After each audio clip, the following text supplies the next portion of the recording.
Hello student, आप सभी का एनसीईटी कॉन्सेप्ट पर स्वागत है। मैं हूं आपकी बायोलॉजी एजुकेटर हनी।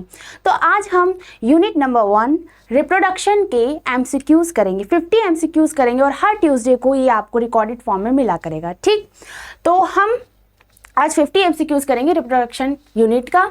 ठीक है, तो आप सभी लोग मेरे साथ जुड़े रहिएगा, अच्छे से क्वेश्चन प्रैक्टिस करिएगा और उसके आंसर भी दीजिएगा। ठीक है, कमेंट बॉक्स में। और अगर आपको ये पसंद आया हो तो आप ज़रूर लाइक करिएगा। ठीक है, तो ये हमारा थोड़ा बैच के बारे में है, देख लेते हैं इसको भी।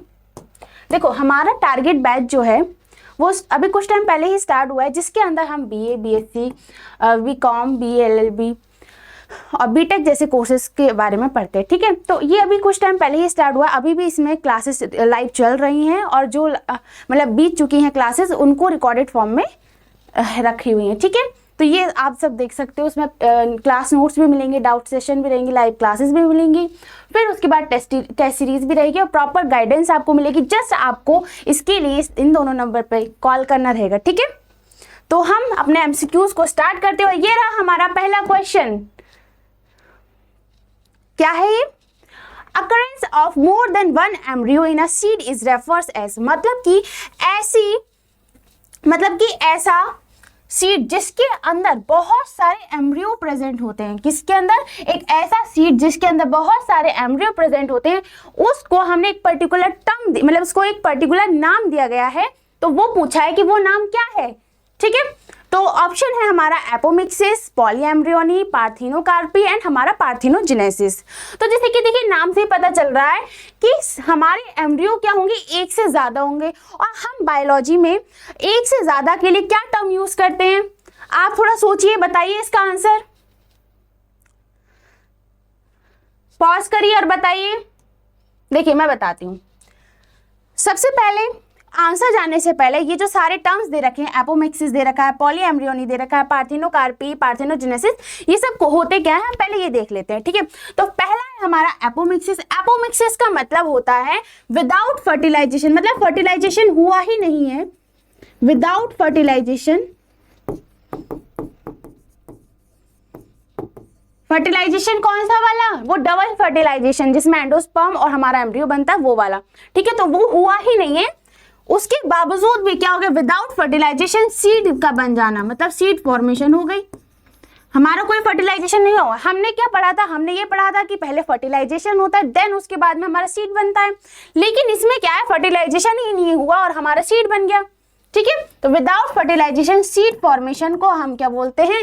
एपोमिक्सिस बोलते हैं। ठीक है, अब दूसरा आता है हमारा पॉलीएम्ब्रियोनी। जैसे कि नाम से ही पता चल रहा है, पॉलीएम्ब्रियोनी मतलब कि पॉली मतलब कि बहुत सारे और एम्ब्रियोनी मतलब कि बहुत सारे एम्ब्रियो प्रेजेंट हो। ठीक है, तो पॉलीएम्ब्रियोनी यानी कि बहुत सारे एम्ब्रियो प्रेजेंट हो। और हमसे पूछा भी ये गया था कि एक सीड के अंदर बहुत सारे एम्ब्रियो अगर प्रेजेंट होंगे तो उसको हम क्या बोलेंगे? तो आंसर हमारा आ गया, क्या आ गया हमारा आंसर? पॉलीएम्ब्रियोनी। लेकिन जो अदर टर्म्स है उनको भी हम थोड़ा देख लेते हैं। तो देखिए, ये क्या है? पार्थिनोकार्पी। जैसे कि नाम से पता चल रहा है, कार्पी मतलब फ्रूट का बनना, और पार्थिनो मतलब झूठे तरीके से फ्रूट का बनना। झूठे तरीके से मतलब क्या मैम? झूठे तरीके से मतलब कि हमने बेवकूफ बना दिया उसको, यानी कि हमने फर्टिलाइजेशन कराया ही नहीं लेकिन हमारा फिर भी फ्रूट बन गया। तो ठीक है, ये झूठ हुआ है इसमें। तो विदाउट फर्टिलाइजेशन, विदाउट फर्टिलाइजेशन क्या बन गया? फ्रूट बन गया। ठीक है, फ्रूट फॉर्मेशन को हम बोलते हैं, फॉर्मेशन को हम बोलते हैं पार्थिनोकार्पी। अब देखो, पार्थिनोजेनेसिस मतलब क्या हुआ? मैम दोनों तो एक जैसे लग रहे हैं, ले नहीं बेटा, ये बहुत अलग है, बहुत ज्यादा डिफरेंस है। पार्थिनोजेनेसिस का मतलब होता है कि विदाउट फर्टिलाइजेशन। अरे मैम इतने सारे विदाउट फर्टिलाइजेशन, हाँ बेटा ये आपको याद करने हैं अच्छे से। ठीक है, तो विदाउट फर्टिलाइजेशन, पेन चेंज कर लेते वरना कंफ्यूज आ जाओगे आप। ठीक है, तो विदाउट फर्टिलाइजेशन मतलब फर्टिलाइजेशन हुआ ही नहीं है। ठीक है, मतलब फ्यूजन नहीं हुआ। एक तरीके से एक मेल होता है, एक फीमेल गैमेट होता है, उन दोनों का फ्यूजन ही नहीं हुआ है। उसके फ्यूजन ही नहीं हुआ है, उसके बाद भी क्या बन रहा है? हमारा एम्ब्रियो बन पा रहा है। ठीक है, एम्ब्रियो बन पा रहा है। तो इसका एग्जाम्पल क्या है? देखो, इन सब के एग्जाम्पल्स भी हम इन्हीं के साथ देख लेते हैं। तो इसका एग्जाम्पल है हमारा एपोमिक्सिस का एग्जाम्पल है मैंगो एंड सिट्रस। ठीक है, मैम एग्जाम्पल भी याद करने पड़ेंगे, एक तो टर्म ही इतने मुश्किल है, उसके बाद एग्जाम्पल भी इनके, हाँ बेटा याद करने पड़ेंगे, तभी तो नंबर मिलेंगे हमको, ठीक है। तो मैंगो एंड सिट्रस, अब पॉलीएम्ब्रियोनिक का भी यही एग्जाम्पल है, ठीक है, यानी एपोमिक्सिस और पॉलीएम्ब्रियोनिक के दोनों के क्या एग्जाम्पल है हमारे, मैंगो एंड सिट्रस, ठीक। नेक्स्ट है हमारा पार्थिनोकार्पी, इसका क्या है एग्जाम्पल, इसका एग्जाम्पल बहुत फेमस, पसंद भी होगा बहुत लोगों को, बनाना, ठीक है, बनाना, ठीक है। नेक्स्ट है हमारा विदाउट फर्टिलाइजेशन एम्ब्रियो बन जाना, ये आपने देखा होगा हनीबी का केस जो होता है, जिसमें जो मेल बनता है, मेल हनीबी की फॉर्मेशन कैसे होती है, उसमें फ्यूजन ही नहीं होता, उसमें डायरेक्ट जो एग सेल होती है वो डायरेक्ट का डायरेक्ट हमारा मेल हनीबी की फॉर्मेशन कर देती है, उसमें कोई भी फ्यूजन नहीं होता है, तो डायरेक्ट एन से मेल हनीबी बन जाता है, जिसको हम ड्रोन भी बोलते हैं, मेल हनीबी, ठीक है।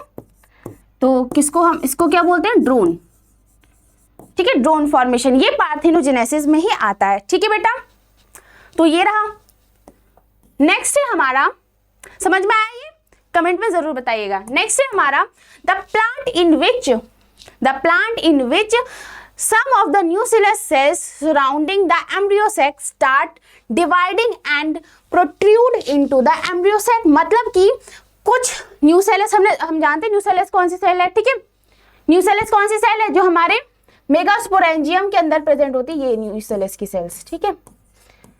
अब न्यूसेलस की सेल में से सिर्फ एक ही सेल हमारी मेगास्पोर मदर सेल की तरह काम करती है, लेकिन इसमें क्या बोल रहा है, इसमें ये बोल रहा है कि जो न्यूसेलस की सेल होती है उसमें से कोई सी भी सेल डिवाइड करती है and protrude into the embryo sac, और एक बिल्कुल एम्ब्रियो सैक की तरह बिहेव करने लगती है, ठीक है, and develops into the embryo, और एम्ब्रियो सैक की तरह बिहेव ही नहीं करती, ये डेवलप भी कर जाती है बिल्कुल एम्ब्रियो की तरह, यानी कि क्या हुआ मैम, एम्ब्रियो बन रहा है, न्यूसेलस से बन रहा है, तो ऐसे तो बहुत सारे बन सकते हैं, यानी कि ये कौन सी कंडीशन होगी, पॉलीएम्ब्रियोनिक की। और हम जानते हैं, अभी अभी पढ़ा है कि पॉलीएम्ब्रियोनिक के अंदर हमने एग्जाम्पल कौन सा देखा था, हमारा मैंगो एंड सिट्रस, ठीक है। तो पहले वाले क्वेश्चन से ही हमें पता चल गया कि इसका आंसर क्या जाएगा, हमारा सिट्रस एंड मैंगो, ठीक है, यानी कि ये इनडायरेक्टली ये पूछ रहा है कि पॉलीएम्ब्रियोनिक का क्या एग्जाम्पल है, ये पूछ रहा है मतलब, ठीक है। तो नेक्स्ट है हमारा in the flowering plant after fertilization ovary develops into, मतलब कि फर्टिलाइजेशन हो गया हमारा, जो हम पढ़े थे कि मेल गैमेट का फीमेल गैमेट से फ्यूजन, फिर उसके बाद में ट्रिपल फ्यूजन जो होता है, मतलब दो पोलर न्यूक्लियाई आपस में फ्यूज करते हैं, फिर बाद में जो मेल गैमेट उसके साथ फ्यूज करता है, तो वो डबल फर्टिलाइजेशन होने के बाद में हमारी ओवरी किस में डेवलप हो जाती है, ओवरी किसका पार्ट होती है, कार्पेल का पार्ट होती है, जो ओवरी है वो क्या बना लेती है, और ओव्यूल क्या है, वो ओव्यूल क्या बना लेता है फर्टिलाइजेशन के बाद। तो देखिए ओवरी जो होता है, सबसे पहले देखिए फर्टिलाइजेशन के बाद, आफ्टर फर्टिलाइजेशन जो हमारी ओवरी होती है वो फ्रूट में कन्वर्ट होती है, जो आप खाते हो, हाँ बेटा वो जो हम खाते हैं ना फल वगैरह, वो सब ओवरी ही होती है, ठीक है, फ्रूट बन जाता है, ठीक। और जो हमारा ओव्यूल होता है, और जो हम नहीं खाते हैं, जिसको हम फेंक देते हैं, वो होता है हमारा बीज यानी कि वो होता है सीड, ठीक है। तो ओव्यूल से सीड बनता है जिसे हम फेंक देते हैं, और ओवरी से फ्रूट बनता है जिसको हम मजे से खा लेते हैं, ठीक है। नेक्स्ट है हमारा Which one of the following structure is known as the progenitor of the next generation, मतलब कि प्रोजेनिटर मतलब कि जनक है, मतलब कि वही क्या करेगा, नेक्स्ट जनरेशन को बनाएगा, ठीक है। तो कौन बनाता है नेक्स्ट जनरेशन को, हमारे ऑप्शंस हैं, ओव्यूल बनाएगा, एम्ब्रियो बनाएगा, एंडोस्पर्म बनाएगा या फ्रूट बनाएगा। अब देखो फर्टिलाइजेशन करने के बाद में आप डेवलपमेंट किसका देखते हैं, जो आगे चल के न्यू प्लांट बनाएगा। हम डेवलपमेंट सिर्फ एक ही का देखते हैं, वो है हमारा एम्ब्रियो। ये एम्ब्रियो ही क्या करेगा, आगे चल के एक न्यू प्लांट बना पाएगा, इसी के पास ऐसी कैपेबिलिटी है कि वो आगे चल के एक न्यू प्लांट बना पाए और नेक्स्ट जनरेशन को जनरेट कर पाए, नेक्स्ट जनरेशन बना पाए, ठीक है। ठीक है, और ये किसके अंदर प्रेजेंट होता है, एम्ब्रियो जो होता है वो ओव्यूल के अंदर प्रेजेंट होता है, सीड के अंदर प्रेजेंट होता है, ठीक है, मतलब सीड, करेक्ट वर्ड सीड होगा, ठीक है।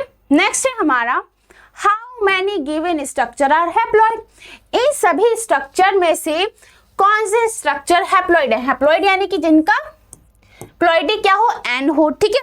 और डिप्लॉइड क्या होते हैं, जिनकी प्लॉइडी 2n होती है। आप बताओ कहाँ पे आपने n देखा था, कहाँ पे आपने 2n देखा था, ठीक है। तो बताओ जल्दी से, मैं जब तक पानी पीती हूँ आप लोग इसके बारे में थोड़ा सोचिए। रिकॉर्डेड है मैम, तो कोई दिक्कत नहीं है ना, सोच लो।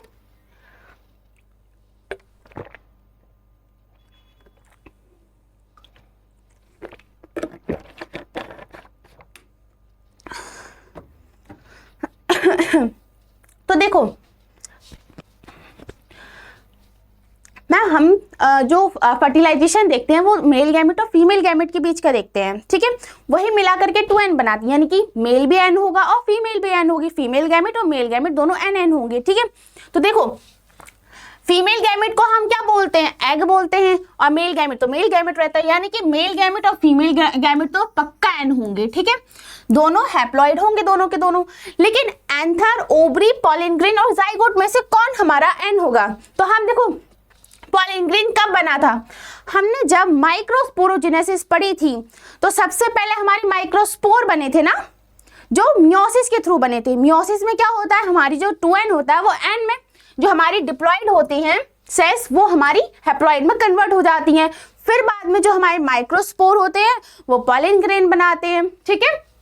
तो बेसिकली मैं ये कहना चाहती हूँ पॉलन ग्रेन की प्लॉइडी n होती है। एंथर और ओवरी और जो हमारा जाइगोट होता है, जाइगोट क्या होता है, मेल और फीमेल गैमेट का फ्यूजन हो गया, उसके बाद जो स्ट्रक्चर बनता है वो जाइगोट होता है। एक n दूसरे n से मिलेगा तो हमेशा 2n बनेगा, तो जाइगोट 2n होता है। एंथर हमारा 2n होता है और ओवरी भी हमारा 2n होता है। तो हमारे कितने स्ट्रक्चर ऐसे हैं जो हैप्लॉइड हैं, वो हैं हमारे 1 2 3, तो वो हमारे 3 हो गए, ठीक है। तो आंसर क्या आएगा हमारा 3, ठीक है। आंसर आएगा फर्स्ट। तो नेक्स्ट क्वेश्चन है, flowers are the morphological and the embryological marvels and the site of dash. क्या है, इस डैश में क्या भरा जाएगा? देखो जो फ्लावर्स होते हैं वो मार्फोलॉजिकली और एम्ब्रियोलॉजिकल मार्वल्स होते हैं। मैम मार्वल्स मतलब क्या होता है? मार्वल्स मतलब होता है चमकदार होते हैं, एकदम बढ़िया लगते हैं देखने में। अब देखो मान के चलो एक गार्डन है, उसमें सिर्फ पत्ते ही पत्ते हैं और एक तरफ बहुत बढ़िया से फूल खिल रहे हैं। तो आपका ध्यान कहाँ ज्यादा आकर्षित होगा? जहां पर फूल वगैरह ज्यादा प्रेजेंट होंगे, यानी कि वो क्या है, फूल जो है वो एकदम क्या है, चमत्कार है, ठीक है। क्यों चमत्कार है भाई? फूल ही नहीं होगा तो हमारे फ्रूट्स कैसे बनेंगे, हम सब्जी कैसे खाएंगे, बढ़िया बढ़िया चीजें कैसे खाएंगे बना के? तो वो क्या होते हैं, चमत्कार होते हैं हमारे लिए, ठीक है। तो फ्लावर्स मार्फोलॉजिकली देखने में भी बहुत अच्छे लगते हैं, आकर्षक लगते हैं, और एम्ब्रियोलॉजिकली भी मार्वल्स होते हैं, ठीक है। और वो साइट होती है, ऐसी जगह होती है जहां पर क्या होता है, तो हम जानते हैं फ्लावर्स के अंदर हमने क्या क्या देखा था, फ्लावर्स के अंदर हमने रिप्रोडक्शन ही देखा था, बेसिकली सेक्सुअल रिप्रोडक्शन देखा था। तो वो ऐसी जगह है जहां पर सेक्सुअल रिप्रोडक्शन होता है, ठीक है। तो क्या होगा इसका आंसर, सेक्सुअल रिप्रोडक्शन। अब मैम पार्थिनोकार्पी मैंने बताया था, एपोमिक्सिस ये भी मैंने बता दिया, ठीक है। नेक्स्ट है फ्रेगमेंटेशन। मैम ये फ्रेगमेंटेशन क्या होता है? देखो फ्रेगमेंटेशन मतलब होता है, ये एक टाइप होता है। क्या टाइप होता है किसका? ये टाइप होता है type of asexual reproduction। asexual reproduction,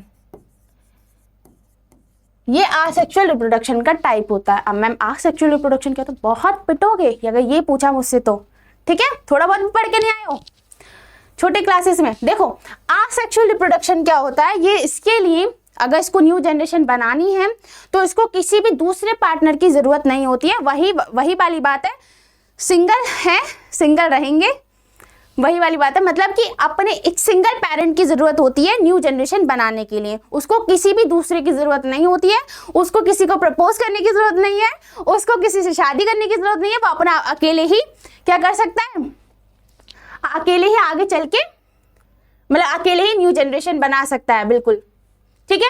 तो asexual रिप्रोडक्शन वो होता है, उसका टाइप है फ्रेगमेंटेशन। इसमें क्या होता है, जैसे कि मान के चलिए इसमें एक ये प्लांट है हमारा, ये कोई भी ऑर्गेनिज्म है, ठीक है। इसको अगर मैं काट दूं, यहां से काट दूं, यहां से काट दूं, तो उसका हर एक टुकड़ा जैसे 3 टुकड़े बने, हर एक टुकड़ा एक नया प्लांट बना, एक नया ऑर्गेनिज्म पहले जैसा बना सकता है, ठीक है। इस फ्रेगमेंटेशन की खास बात है। अब देखो इसमें तो किसी दूसरे उसकी जरूरत नहीं पड़ी, इसको दूसरे ऑर्गेनिज्म की जरूरत नहीं पड़ी। अगर इसको न्यू बनाना था कोई भी ऑर्गेनिज्म तो इसको दूसरे ऑर्गेनिज्म की जरूरत ही नहीं पड़ी। तो इसलिए ये हमारा असेक्सुअल रिप्रोडक्शन हुआ। और फ्रेगमेंटेशन क्यों हुआ? क्योंकि जब हमने इसको फ्रेगमेंट करा तभी वो न्यू जनरेशन बना पाया। समझ में आया ये? ठीक है। नेक्स्ट है, समझ में आए तो जरूर बताइएगा और लाइक भी कीजिएगा, मेहनत कर रही हूं मैं। चलो, इंटेग्यूमेंटेड मेगास्पोरेंजियम इज, जो हमारा मेगास्पोरेंजियम होता है, इंटेग्यूमेंटेड मतलब कि वो इंटेग्यूमेंट से अगर कवर हुआ तब हम उसको क्या बोलेंगे? बताओ जल्दी से। लॉक्यूल बोलेंगे, ओव्यूल बोलेंगे, या फिर पॉलन सेक बोलेंगे। और चौथा ऑप्शन मैम ने लिखा ही नहीं है, मैं लिख देती हूँ नन ऑफ दिस। ठीक है, फोर्थ ऑप्शन है नन ऑफ दिस। ठीक है, तो बताइए क्या होगा वो? Integumented megasporangium. अब मैम मेगास्पोरेंजियम क्या होता है? अगर ऐसी बात करी देख लेना। ठीक है, मेगास्पोरेंजियम तो चीख चीख के बताए तो मेगास्पोरेंजियम क्या होता है, फीमेल गैमेटोफाइट क्या होता है, मेल गैमेटोफाइट क्या होता है, सब चीजें एक तरह मतलब बढ़िया तरीके से बताए गए हैं ताकि कोई भी कंफ्यूजन ना हो। उसके बाद भी कंफ्यूजन होगी ना तो बहुत स्क्रीन से बाहर निकल के मारेंगे। ठीक है, देखो सबसे पहले हमारा मेगास्पोरेंजियम क्या होता है? हमारे मेगास्पोरेंजियम के अंदर न्यूसेलस की सेल्स होती हैं। ठीक है,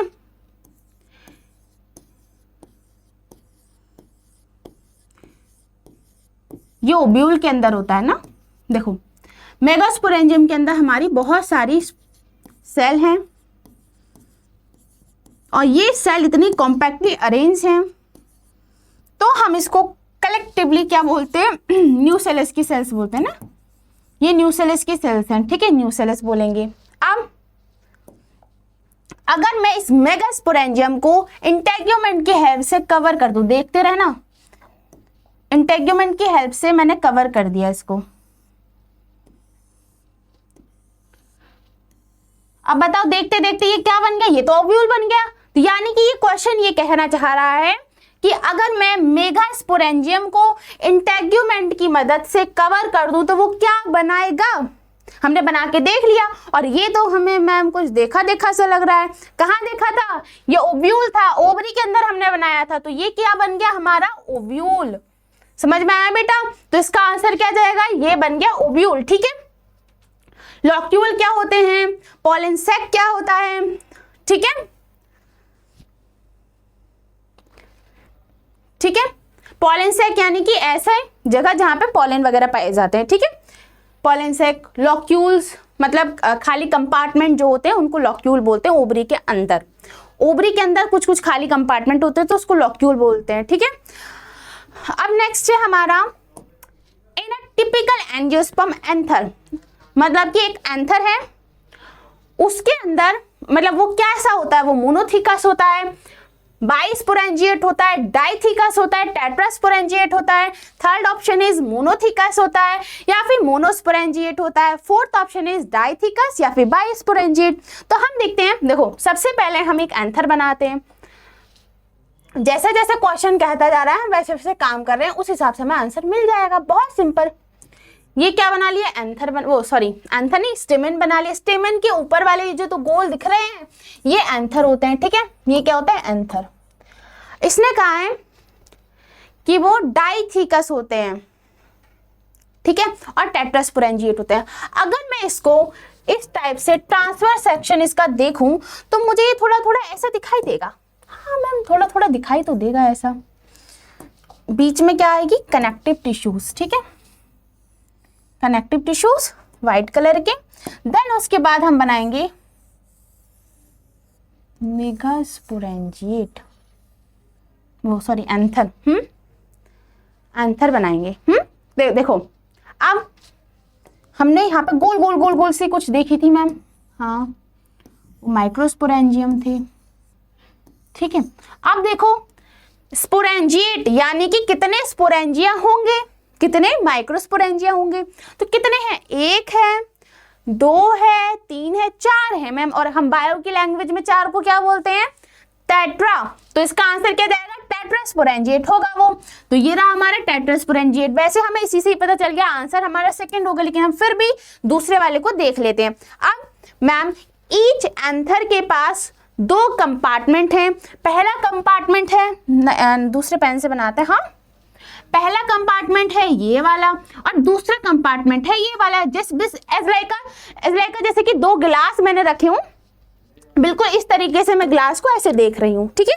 तो इस टाइप से दो हैं, जैसे कि ये, अरे वाह वेरी गुड, जैसे कि ये इस टाइप से अगर देख रहे हैं तो ये ऊपर वाला है हमारा, ठीक है, और ये नीचे वाला, ठीक है। तो दो कंपार्टमेंट है ईच हमारे एंथर के ऊपर, ठीक है। तो ईच एंथर में हमारे दो कंपार्टमेंट है, तो इनको हम बोलते हैं, दो है कंपार्टमेंट मतलब थीका, तो कितने हैं, दो, तो हम क्या बोलेंगे, डाइथीकस, ठीक है।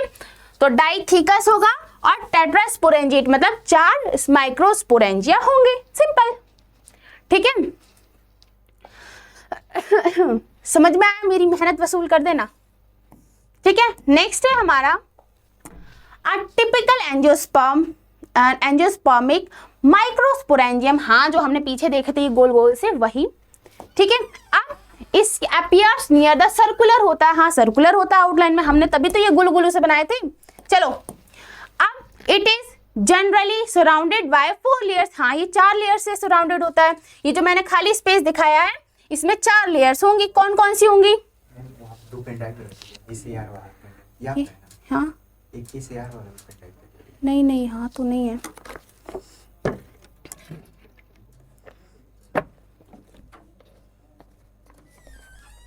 नहीं यहाँ नहीं, ठीक है।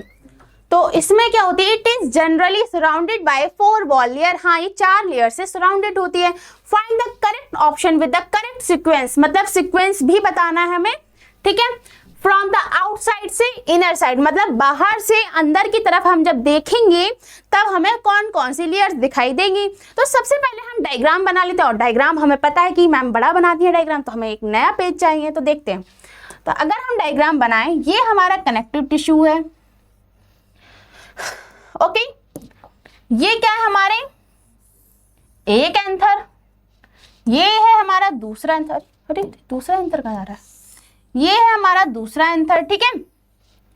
इसमें 4 माइक्रोस्पोरेंजिया बनाएंगे, 1 2 3 और ये रहा 4, ठीक है। अब जो सबसे बाहर वाली लेयर जो होती है हम उसको एपिडर्मिस बोलते हैं भाई, वो क्योंकि वो एपिडर्मिस ही होती है, ठीक है। तो ये बाहर जो मैंने ब्लू कलर से बनाई है उस लेयर का नाम है एपिडर्मिस। तो हम बाहर से अंदर की तरफ देख रहे हैं ना, तो सबसे पहले बाहर वाली का नाम लिख देते हैं एपिडर्मिस, ठीक है, बाहर वाली लेयर का, ठीक है।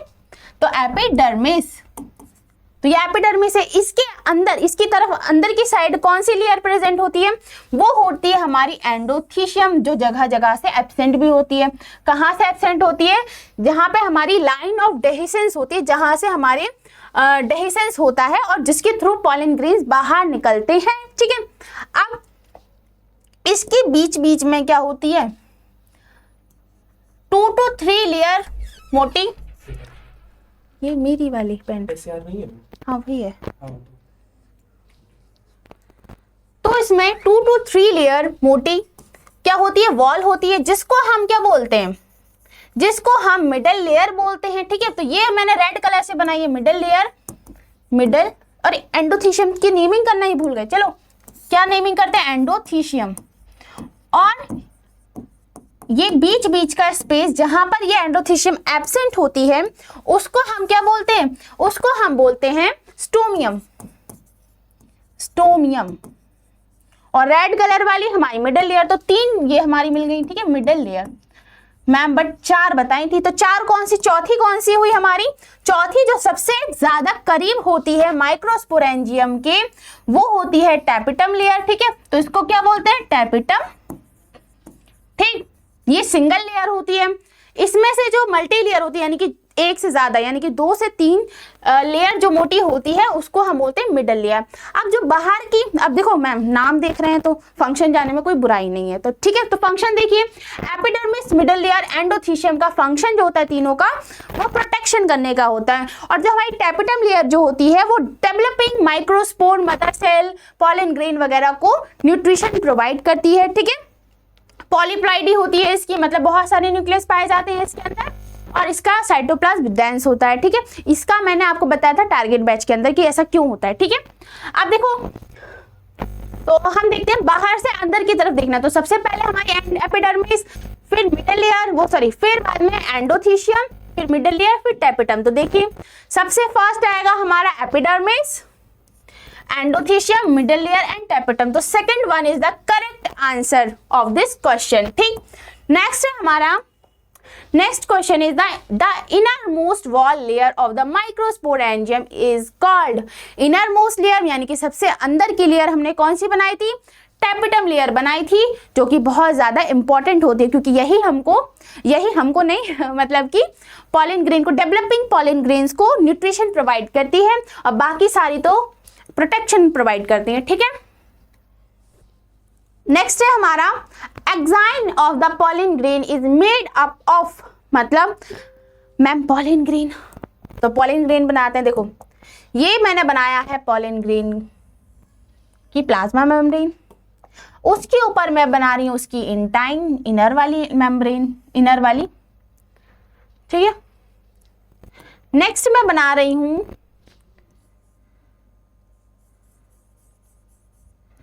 मैम इसमें पोर क्यों बना रहे हो? अरे वही पोर बहुत जरूरी होते हैं। ठीक है, अब देखो पिंक वाली जो मैंने इनर साइड बनाई है उसको हम इंटाइन बोलते हैं, और जो बाहर की तरफ मैंने ऑरेंज कलर से बनाई है जिसके अंदर पोर प्रेजेंट है उसको एक्साइन बोलते हैं। ठीक है, क्या बोलते हैं? एक्साइन, और ये होता है हमारा इंटाइन। ठीक है, मतलब पॉलन ग्रेन का। ठीक है, ये न्यूक्लियस है। अब मैं बेसिक डायग्राम बना रही हूँ, ओके, जस्ट एक्साइन और इंटाइन को समझाने के लिए। अब इसके अंदर जो पोर प्रेजेंट होते हैं उनको जर्म पोर कहते हैं। यहीं से क्या होता है, यहीं से ही पॉलन ट्यूब बाहर की तरफ जर्मिनेट होती है। और इंटाइन, अब देखो एक्साइन जो होता है उसके अंदर सबसे ज्यादा इंपॉर्टेंट सब्सटेंस प्रेजेंट होता है जिसको हम बोलते हैं स्पोरोपोलेनिन। स्पोरोपोलेनिन, तो क्वेश्चन का आंसर तो पता ही चल गया होगा। लेकिन जो इंटाइन होता है वो मेड अप ऑफ, मतलब वो दो चीजों से मिलकर बना होता है, सेलुलोज और पैक्टिन से। ठीक है बेटा, अब जो एक्साइन होता है, मैम आपने ये इंपॉर्टेंट क्यों बताया स्पोरोपोलेनिन?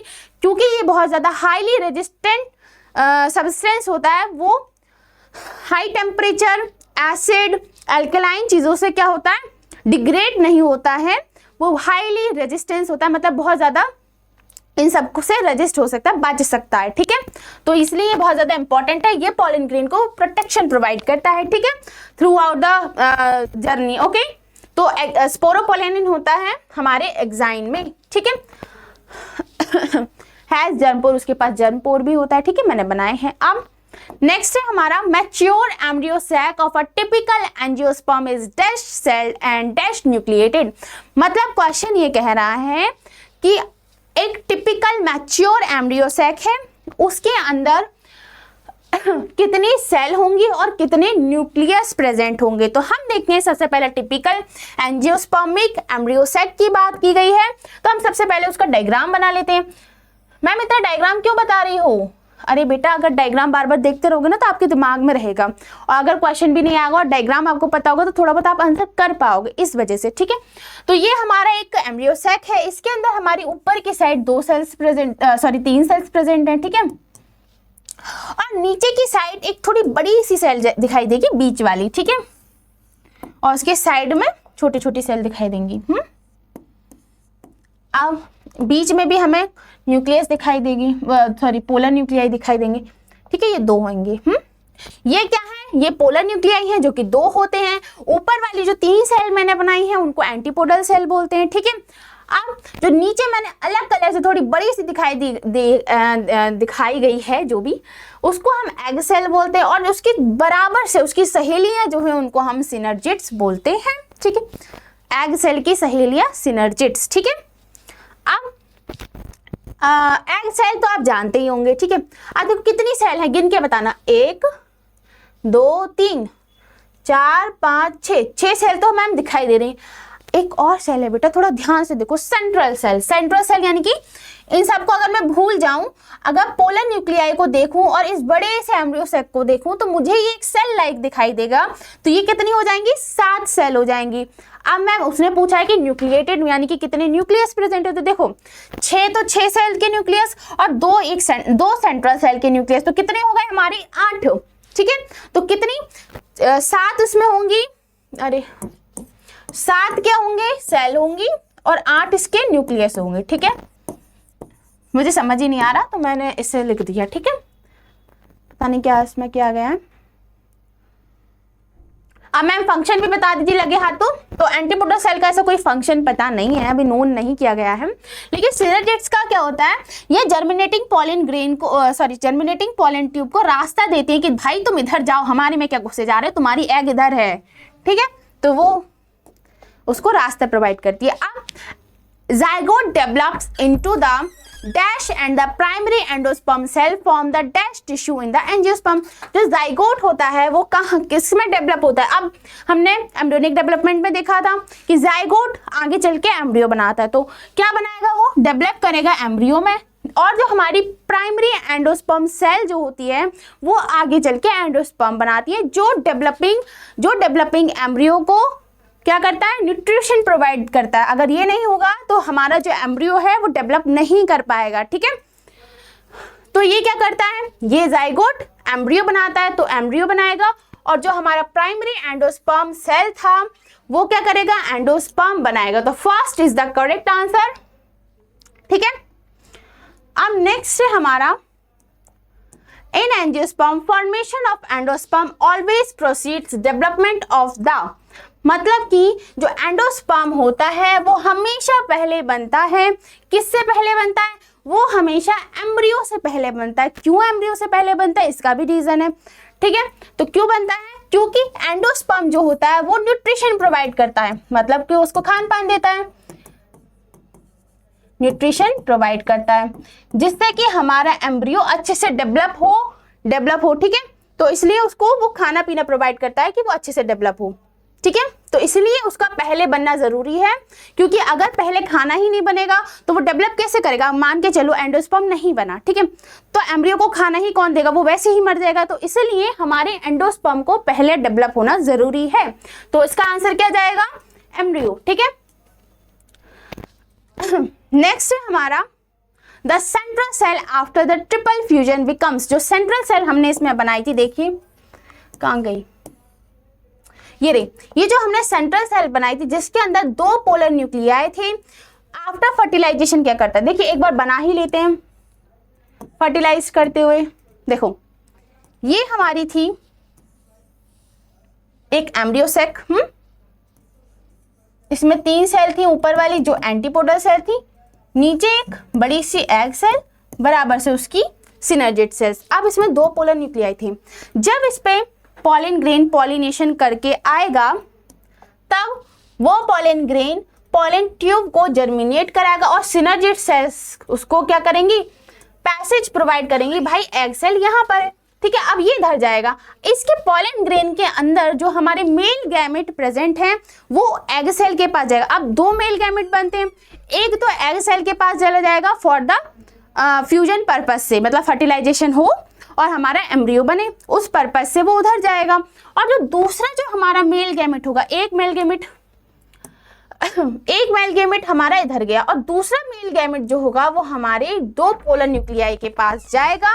अब मेल गैमेट से फ्यूजन करने से पहले जो हमारे 2 पोलर न्यूक्लियाई थे वो आपस में फ्यूज कर जाएंगे,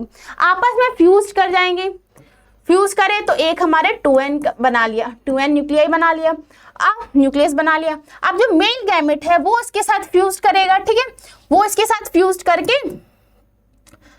एक मेल गैमेट का, ठीक है, फ्यूज करके 3n हमारा प्राइमरी एंडोस्पर्म न्यूक्लियस बनाएगा, ठीक है। तो इसने कहा है सेंट्रल सेल जो है वो ट्रिपल फ्यूजन करके, मतलब ट्रिपल फ्यूजन यानी कि 2n, एक बार पहला ये फ्यूजन था, दूसरा मेल गैमेट के साथ फ्यूजन करके वो 3n बना, तो इसलिए हमने उसको ट्रिपल फ्यूजन बोला। बना करके फ्यूजन करके, ट्रिपल फ्यूजन करके वो क्या बना लेता है, ऑफ कोर्स मैम वो एंडोस्पर्म बनाएगा। तो क्या बना लेता है, वो एंडोस्पर्म सेल बना लेता है, ठीक है। तो प्राइमरी एंडोस्पर्म सेल बन जाता है वो, ठीक है। नेक्स्ट है हमारा number of nuclei participated in the process of double fertilization. इसको ये नहीं कि मैम लगातार दो करते रहो, दो करते रहो, ठीक है। तो 2 नहीं करना है, सबसे पहले डबल फर्टिलाइजेशन को अपने दिमाग में इमेजिन करना है, पूरी प्रोसेस को।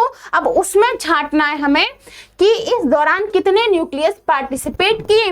तो ये भी क्वेश्चन करके बताइए जल्दी से कितना होगा। कमेंट में इसका आंसर मुझे पता चलना चाहिए, मैं भी तो देखूं कितना कॉमन सेंस है आपके पास। ठीक है, चलो मैं इतना पानी पी लेती हूँ, थोड़ा देखो।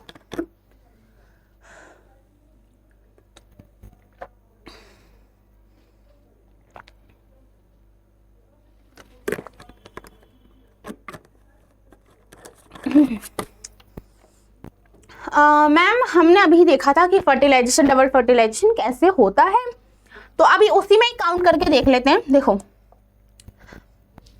दो मेल गैमेट बने यानी कि दोनों का एक एक न्यूक्लियस, तो दो न्यूक्लियस, एक एग सेल का न्यूक्लियस, तीसरा न्यूक्लियस मिल गया, और दो पोलर न्यूक्लियाई मिल गए, तो यानी कि कितने हो गए मिलाकर के 5। तो इसका आंसर क्या जाएगा 5। ठीक है, तो answer is the third. Okay, answer is the third. Okay बेटा, नेक्स्ट क्वेश्चन है हमारा, देखिए नेक्स्ट क्वेश्चन करके बताएं। देखो नेक्स्ट क्वेश्चन है, the coconut water from the tender coconut is dash and the white kernel is dash. देखो सबसे पहले कोकोनट बनाते, अरे ये मैंने नहीं किया है। हाँ देखो, सबसे पहले कोकोनट बनाते हैं बढ़िया सा। हाँ देखो मेरे पास ब्राउन कलर नहीं है, तो इसी को कोकोनट मान लो। व्हाइट कर्नल बनाते हैं, जिसको हम छुटा छुटा के खाते हैं ना, वही, मतलब जिसको हिंदी में गिरी बोलते हैं, सफ़ेद गिरी। वो जब वो उनको वो जैसे पानी पी लेते हैं, उसके बाद में हम उसको काट के खाते हैं ना, तो वही वाला, मतलब छुटा छुटा के खाते हैं। ये मैंने गिरी बना दी, बहुत गंदी सी बनी है, लेकिन ये गिरी ही है। ठीक है, ये गिरी है। अब देखो इसके अंदर पानी प्रेजेंट है, नारियल नहीं, गोले का पानी। ठीक है, ओ सॉरी, नारियल का पानी।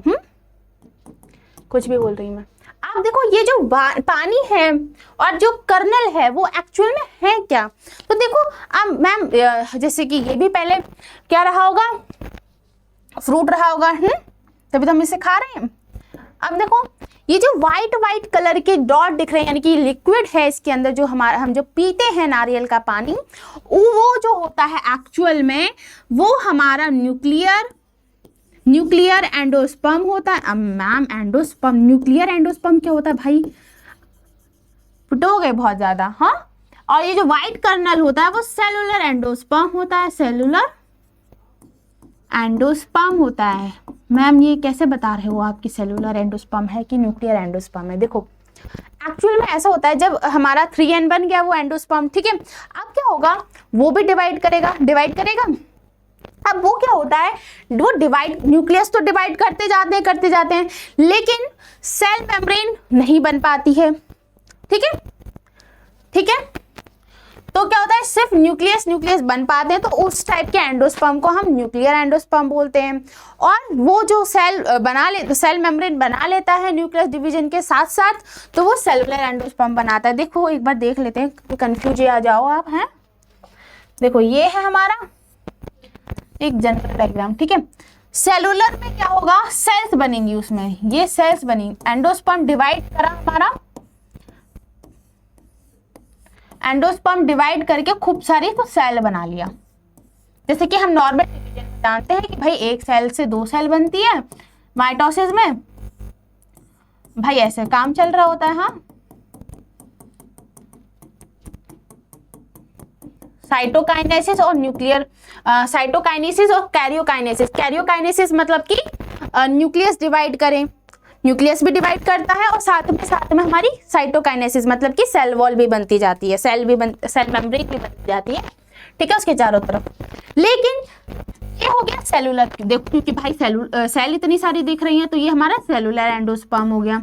लेकिन मैम अगर वो सिर्फ कैरियोकाइनेसिस कर रहा है, साइटोकाइनेसिस नहीं कर रहा है, तो सेल मेम्ब्रेन तो नहीं बनेगी बेटा, लेकिन बहुत सारे न्यूक्लियस बन जाएंगे, जिस वजह से हम इसको न्यूक्लियर एंडोस्पर्म बोलेंगे। ठीक है, क्या बोलेंगे, न्यूक्लियर एंडोस्पर्म। क्लियर हुआ ये कि हमारे एंडोस्पर्म कौन कौन से होते हैं। ठीक है, तो ये हमारा न्यूक्लियर एंडोस्पर्म। अब क्वेश्चन का आंसर बता दिया, नहीं बताया। देखो, तो जो हमारा टेंडर कोकोनट होता है, यानी कि पानी, जिसे हम पीते हैं, और दूसरा होता है व्हाइट कर्नल जिसे हम खाते हैं। तो वो क्या होते हैं, न्यूक्लियर होता है, सेलुलर एंडोस्पर्म होता है। Next question is seeds are the endospermic in, मतलब मैम ये क्या होता है भाई। देखो सीड अब दो टाइप के होते हैं, देखो सीड दो टाइप के होते हैं, एंडोस्पर्मिक सीड और दूसरा होता है हमारा नॉन एंडोस्पर्मिक सीड, सिंपल। अब जैसे कि नाम से ही पता चल रहा है, एक एंडोस्पर्मिक और दूसरा नॉन एंडोस्पर्मिक। बेटा लिख लेना थोड़ा आगे, है ना, मुझे आलस आ रहा है। देखो एंडोस्पर्मिक सीड जैसे कि नाम से ही पता चल रहा है, इसमें एंडोस्पर्म प्रेजेंट हो।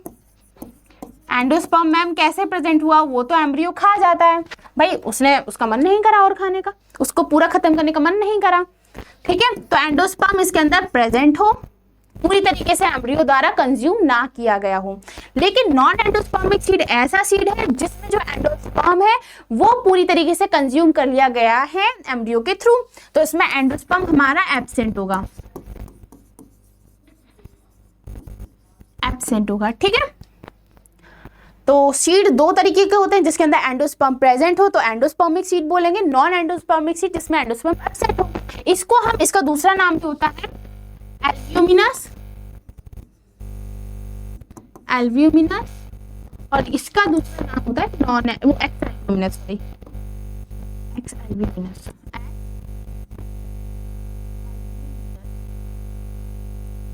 एक्स का मतलब क्या होता है, हम कहते हैं कि वो उसकी एक्स थी, तो एक्स का मतलब कि वो पहले थी, अब नहीं है। वैसे ही एक्स का एल्ब्यूमिनस मतलब पहले एंडोस्पर्म था, अब नहीं है, ठीक है। तो इस टाइप के दो टाइप के सीड्स होते हैं। तो बोला एंडोस्पर्मिक सीड जो होता है, मतलब इसके अंदर एंडोस्पर्म प्रेजेंट है, वो किस में होता है। अभी मैम हमने कोकोनट के अंदर देखा था, उसके अंदर एंडोस्पर्म था और साथ साथ में दो तरीके का एंडोस्पर्म था, और सेलुलर। तो कोकोनट में तो होता है, हम जानते हैं वो एंडोस्पर्मिक। अब मैम कोकोनट के तो 3 ऑप्शन दे रखे हैं, दूसरा कैसे पहचाने। दूसरा हमारा कैस्टर होता है, देखो दो सी के अंदर ही हमारे क्या है प्रेजेंट एंडोस्पर्मिक। कौन कौन सा हमारा, पहला सी कैस्टर, दूसरा सी हमारा कोकोनट, ठीक है। तो 2 सी है। तो इसका एग्जाम्पल तो आप समझ ही गए होंगे, कैस्टर एंड कोकोनट, और इसका एग्जाम्पल पी, ठीक है, पी, ये पी लिखा है, ठीक है। नेक्स्ट क्वेश्चन है, the portion of embryonal axis above the level of the cotyledon is the portion of below is the dash, and portion below the level of cotyledon is dash in the dicotyledonous embryo। अब मान के चलो ये embryo है, ऐसे बना लेते हैं, ऐसे बना लेते हैं, 2 कॉटिलेडन है, मतलब मैं ऐसे रफ डायग्राम बना रही हूँ, ठीक है। 2 कॉटिलेडन, डाइकोटिलेडन एम्ब्रियोनल एक्सिस है, ये था। इसके ऊपर का जो स्ट्रक्चर होता है, उसके नीचे का जो स्ट्रक्चर होता है, उसको पूछा है उन सबका क्या क्या नाम होता है। तो एम्ब्रियोनल एक्सिस से ऊपर की तरफ जो होता है उसको हम क्या बोलते हैं, एपिकोटाइल, जो कि आगे चल के हमारे स्टेम्स की फॉर्मेशन करेगा, और नीचे की तरफ जो होता है उसको हम बोलते हैं हाइपोकोटाइल, ठीक है, जो क्या करेगा, रूट फॉर्मेशन करेगा, ठीक है, नीचे की तरफ। तो epicotyl and hypocotyl is the answer, ठीक है। नेक्स्ट है हमारा dash is a form of asexual reproduction that mimics the sexual reproduction.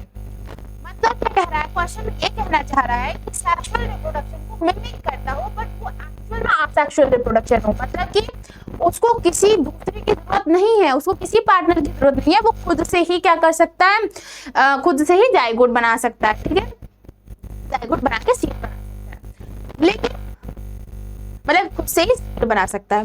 लेकिन सेक्सुअल रिप्रोडक्शन में दूसरे पर्सन की, मतलब दूसरे पार्टनर की जरूरत होती है, ठीक है, उसको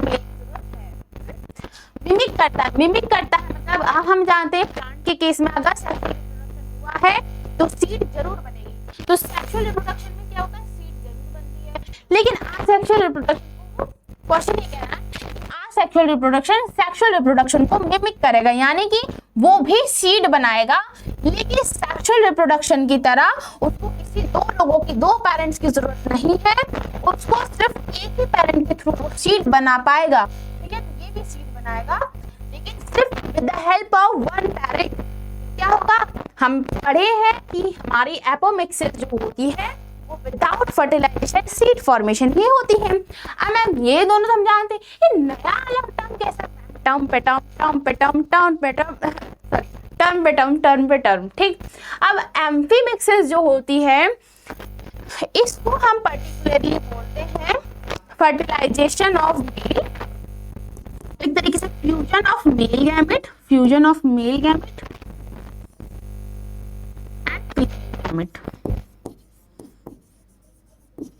मतलब नॉर्मल जो फर्टिलाइजेशन हो रहा है उसको ही हम एम्फीमिक्सिस बोलते हैं, ठीक है। ये रहा हमारा नॉर्मल। नेक्स्ट है हमारा स्टेटमेंट वाइज क्वेश्चन। बेटा स्टेटमेंट, चलो पढ़ो। Transfer of pollen grain from anther, हाँ भाई एंथर से ही निकलता है, टू द स्टिग्मा, स्टिग्मा से ही, स्टिग्मा पर ही जाता है। डिफरेंट प्लांट, लेकिन डिफरेंट प्लांट जा रहा है भाई, जाति अलग है, जाति अलग है उसकी गर्लफ्रेंड की, मतलब कि स्टिग्मा की। तो उस टाइप के पॉलिनेशन को हम क्या बोलते हैं, ट्रांसफर को जीनोगैमी बोलते हैं। हाँ भाई जाति अलग अलग होगी तो हम उसको जीनोगैमी ही बोलेंगे, ठीक है। अब plants use two biotic, biotic यानी कि मैम, बायोटिक यानी कि लिविंग। अब इसने ब्रैकेट में विंड दे रखा है, वाटर दे रखा है, भाई विंड और वाटर तो एक बायोटिक है, तो ये तो स्टेटमेंट पहले नजर में गलत आ गया। इसे तो कोई बच्चा भी सही नहीं बोलेगा, क्योंकि वो भी जानता है बायोटिक मतलब जिंदा चीजों से, और जिंदा मतलब लिविंग चीजों से है, और विंड और वाटर नहीं है लिविंग, ठीक है, ठीक है। और वन ए बायोटिक मतलब animal agent to achieve the pollination, नहीं भाई नहीं नहीं नहीं, तुमने ये गलत लिख दिए हो, ऊपर वाला तुमने सही कर दिए हो और नीचे वाला गलत कर दिए हो। तो first statement is correct and then second statement is incorrect, ठीक। समझ में आया? जल्दी बताएं, कमेंट करें जल्दी से, मेरे को कमेंट करो, चलो। चलो नेक्स्ट क्वेश्चन हमारा, next question is most of zygotes divide only after certain amount of endosperm is formed। मतलब कि most of the zygotes divide करते हैं ओनली, सिर्फ और सिर्फ जब तक, तभी डिवाइड करते हैं जब तक कि हमारा सर्टेन अमाउंट ऑफ एंडोस्पर्म नहीं बन जाता। हाँ भाई जब खाना बनेगा तभी ना हम डेवलप करेंगे, मतलब जब तक हमारा खाना नहीं बन जाता हम क्यों ग्रो करेंगे भाई। जब हमारा खाना बन जाएगा, जब खाना ला दिया जाएगा, हम तभी ना खा पाएंगे, तभी ना ग्रो कर पाएंगे, ठीक है। तो हम तभी ही बनाए ना उसको जब खाना अवेलेबल हो, ठीक है। तो जब तक खाना नहीं बनेगा तब तक हमारा जाइगोट नहीं बनता है, वो जाइगोट डिवाइड नहीं करता, डिवाइड करके वो एम्ब्रियो नहीं बनाता है जब तक कि एंडोस्पर्म नहीं बन जाता। क्योंकि भाई उसको ग्रो कराना है, तो ग्रो कराने से पहले हमें उसकी सामग्री पहले देखनी पड़ेगी। भाई उसको जरूरत है कि न्यूट्रिशन की, न्यूट्रिशन की जरूरत को पूरा करने के लिए हमें एंडोस्पर्म पहले ही बनाना पड़ेगा, ठीक है। In the P family cotyledon is called scutellum that situated towards one side of embryonal axis। पहली बात इसने यही गलत बोल दिया है कि स्क्यूटेलम होता है, स्क्यूटेलम यानी कि मोनोकॉट, एक ही कॉटिलेडन प्रेजेंट हो। और ये लेग्यूमिनेसी फैमिली यानी कि दालों वगैरह के केसेस में हम इसको स्क्यूटेलम बोलते हैं, एक कॉटिलेडन को। तो पहली बात तो उसने गलत बोल दी, क्योंकि पी कोई दाल है नहीं एक्चुअल में, ठीक है। ये एक डाइकॉट है, ठीक है। तो ये स्टेटमेंट इनकरेक्ट है और ये स्टेटमेंट करेक्ट। तो the first is correct, second is incorrect, ठीक है। तो स्टेटमेंट फर्स्ट इज करेक्ट और सेकंड इज इनकरेक्ट। नेक्स्ट है हमारा read the following statement and choose the set of correct statement। मतलब इतने सारे स्टेटमेंट दे रखे हैं, हमको इसमें से करेक्ट स्टेटमेंट बताने हैं। इसको करो, चलो मैं पानी पीती हूँ।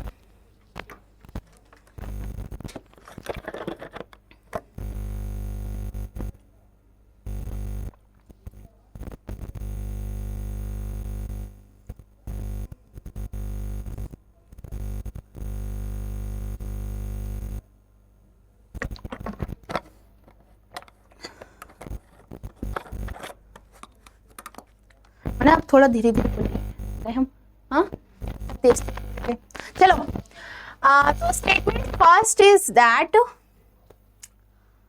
स्टेटमेंट, हाँ पॉलन ग्रेन रिप्रेजेंट्स, जो पॉलन ग्रेन है वो रिप्रेजेंट करता है मेल गैमेटोफिटिक जनरेशन। अब किसी ने पूछा कि मेल गैमेटोफाइट क्या होता है, बेटा समझ लेना। तो मेल गैमेटोफाइट जैसा कि मैंने बताया था बहुत ज्यादा बार, कि ऐसा स्ट्रक्चर, गैमेटोफाइट बेसिकली एक ऐसा स्ट्रक्चर होता है जो गैमेट्स को कैरी करता हो, गैमेट्स जिसके पास हो, जिसके अंदर गैमेट डेवलप कर रहे हो। तो ऐसा स्ट्रक्चर था हमारा पॉलन ग्रेन। क्यों? क्योंकि पॉलन ग्रेन के अंदर ही हमारे मेल गैमेट बनता है, तो मेल गैमेट बनता है पॉलन ग्रेन के अंदर, तो इस वजह से हमने पॉलन ग्रेन को मेल गैमेटोफाइट बोला। तो हाँ सही बात है भाई, हाँ ठीक है, तो ये स्टेटमेंट करेक्ट है।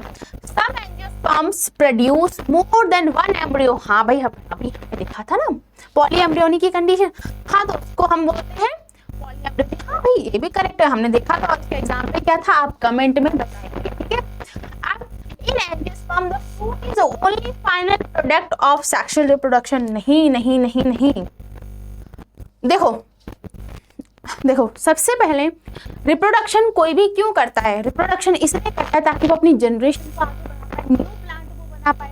न्यू प्लांट बनता है सीड के थ्रू। तो रिप्रोडक्शन, सेक्सुअल रिप्रोडक्शन का मेन पर्पस है सीड को ऑब्टेन करना, सीड को प्राप्त करना। तो फाइनल प्रोडक्ट जो होगा वो सीड होगा, फ्रूट तो साथ में बन जाता है भाई, ठीक है। लंगोटिया यार एक जाएगा तो उसके साथ उसका लंगोटिया यार बन जाएगा, तो वैसे ही है, सीड बनेगा साथ में उसका लंगोटिया यार फ्रूट भी बन जाएगा, ठीक है। तो सेक्सुअल रिप्रोडक्शन का प्रोडक्ट फ्रूट होता है, बट मेनली ओनली फ्रूट नहीं होता है, सीड बनता है, ठीक। तब पोर्शन ओनली लगा करके उसने गलत कर दिया। The portion of embryonal axis से ऊपर की तरफ जो होता है, above the level of cotyledon से ऊपर की तरफ जो होता है, ऊपर का मतलब होता है एपिकोटाइल होता है, तो ये statement incorrect. Embryo development proceed, मतलब जो एम्ब्रियो बनता है वो पहले बनता है एंडोस्पर्म डेवलपमेंट से, मतलब एंडोस्पर्म के बनने से पहले एम्ब्रियो बनता है। नहीं भाई, खाना नहीं बनेगा सबसे पहले तो वो बेचारा मर जाएगा, ठीक। तो ये इनकरेक्ट, ये भी इनकरेक्ट। तो करेक्ट इज दैट, जो हमारे करेक्ट है वो हमारा ए है और बी है, ठीक है। तो क्या आ जाएगा हमारा answer, A and B only, ठीक है। नेक्स्ट है हमारा read the following statement and choose the set of correct statement. वही क्वेश्चन है कि स्टेटमेंट दे रखे हैं खूब सारे, हमको बस करेक्ट बताना है, ठीक है। तो first is that majority of insect pollinated flowers are large, मतलब जो इंसेक्ट से पॉलिनेशन हो रहा है इंसेक्ट के थ्रू, वो फ्लावर्स बड़े बड़े होते हैं। हाँ भाई, जब बड़े बड़े होंगे तभी ना उस पर इंसेक्ट आ पाएगा। हाँ तो ये तो ठीक है भाई, ठीक है ठीक है ठीक है। तो pollination does not guarantee that transfer of right type of pollen grain, ये तो ठीक था, ठीक है। पॉलिनेशन जो होता है वो ये गारंटी थोड़ी देता है, मान के चलो ये हैंडसम सा पॉलन ग्रेन है पर्पल कलर का, और एक है पिंक कलर का, थोड़ा सा मतलब लो एवरेज, ठीक है, मतलब नॉट माई टाइप, इस टाइप का, ठीक है। मतलब नॉट माई नहीं, उसकी तरफ से जहाँ भी इसको जाना रहेगा, ठीक है। तो क्या होगा, पॉलिनेशन हो रहा है। अब इंसेक्ट थोड़ी कहेगा कि भाई ये मुझे अच्छा दिख रहा है मैं इसको लेके जाऊंगा, इंसेक्ट ये नहीं कहेगा। इंसेक्ट तो भाई जो उसके ऊपर चिपक जाएगा वो उसको ले जाएगा। तो जरूरी नहीं है कि पॉलिनेशन हैंडसम वाले को लेके जाए, मतलब राइट वाले को, पॉलन ग्रेन को लेके जाए, वो किसी भी ले जा सकता है, ठीक है। तो वो कोई गारंटी नहीं देता है कि भाई मैं अच्छा और हैंडसम बर लेके आऊंगा तुम्हारे लिए, ऐसा कुछ नहीं होता है, ठीक है। तो ये भी करेक्ट हुआ हमारा। हाँ देखो कितनी चीजें रिलेटेड है हमारी मतलब लाइफस्टाइल से आसपास की, ठीक है। तो थर्ड है हमारा pollination by wind is quite rare in flowering plant. हाँ विंड पॉलिनेशन रेयर होता है भाई, ये तो झूठा, सरासर झूठ, ठीक है। एंड इज लिमिटेड, भाई ये लिमिटेड नहीं होता। ये स्टेटमेंट तो आप वो वाला बता रहे हो जहाँ पे वाटर से पॉलिनेशन होता है, तो ये स्टेटमेंट इज इनकरेक्ट।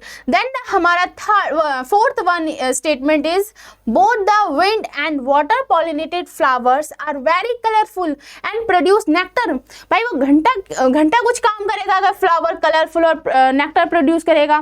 क्यों? क्योंकि भाई विंड से होना है, वाटर से होना है पॉलिनेशन, तो वो क्यों कलरफुल फ्लावर और नेक्टर बनाएगा? क्यों बनाएगा भाई? वो तो इंसेक्ट के केस में बनाएगा ना। तो ये स्टेटमेंट इज इनकरेक्ट।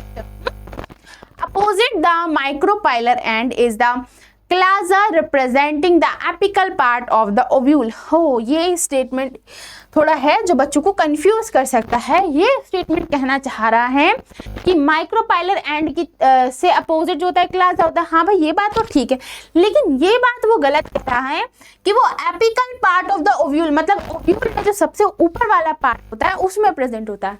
तो देखो बच्चे, देखो हम लोग जो ओव्यूल बनाते हैं वो इस टाइप का बनाते हैं। हाँ,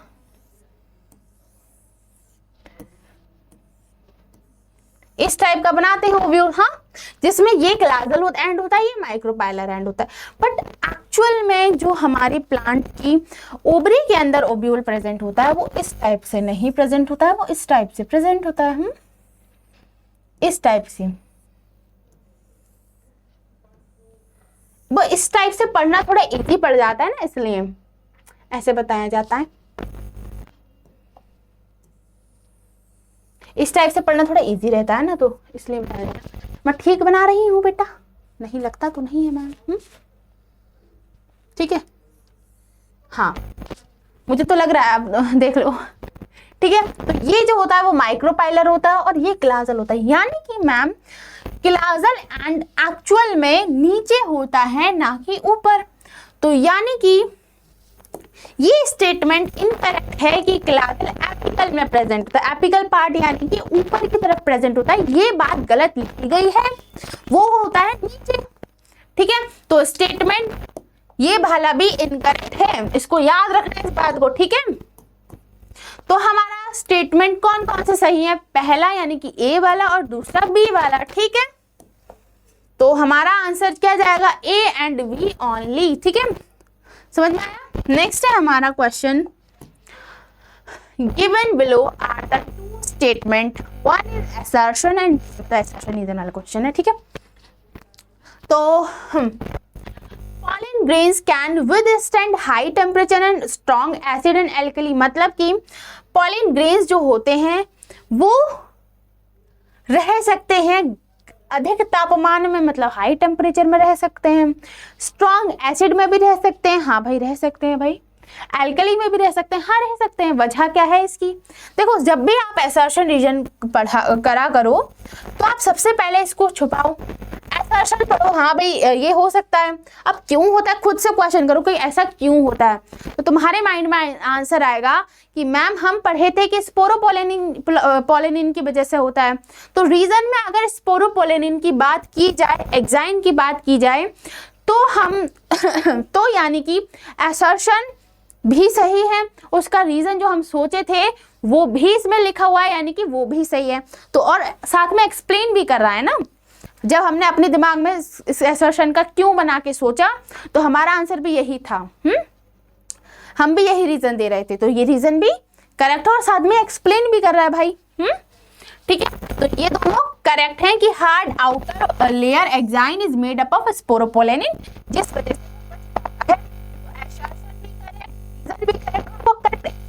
तो fourth one is my answer, is our answer. ठीक,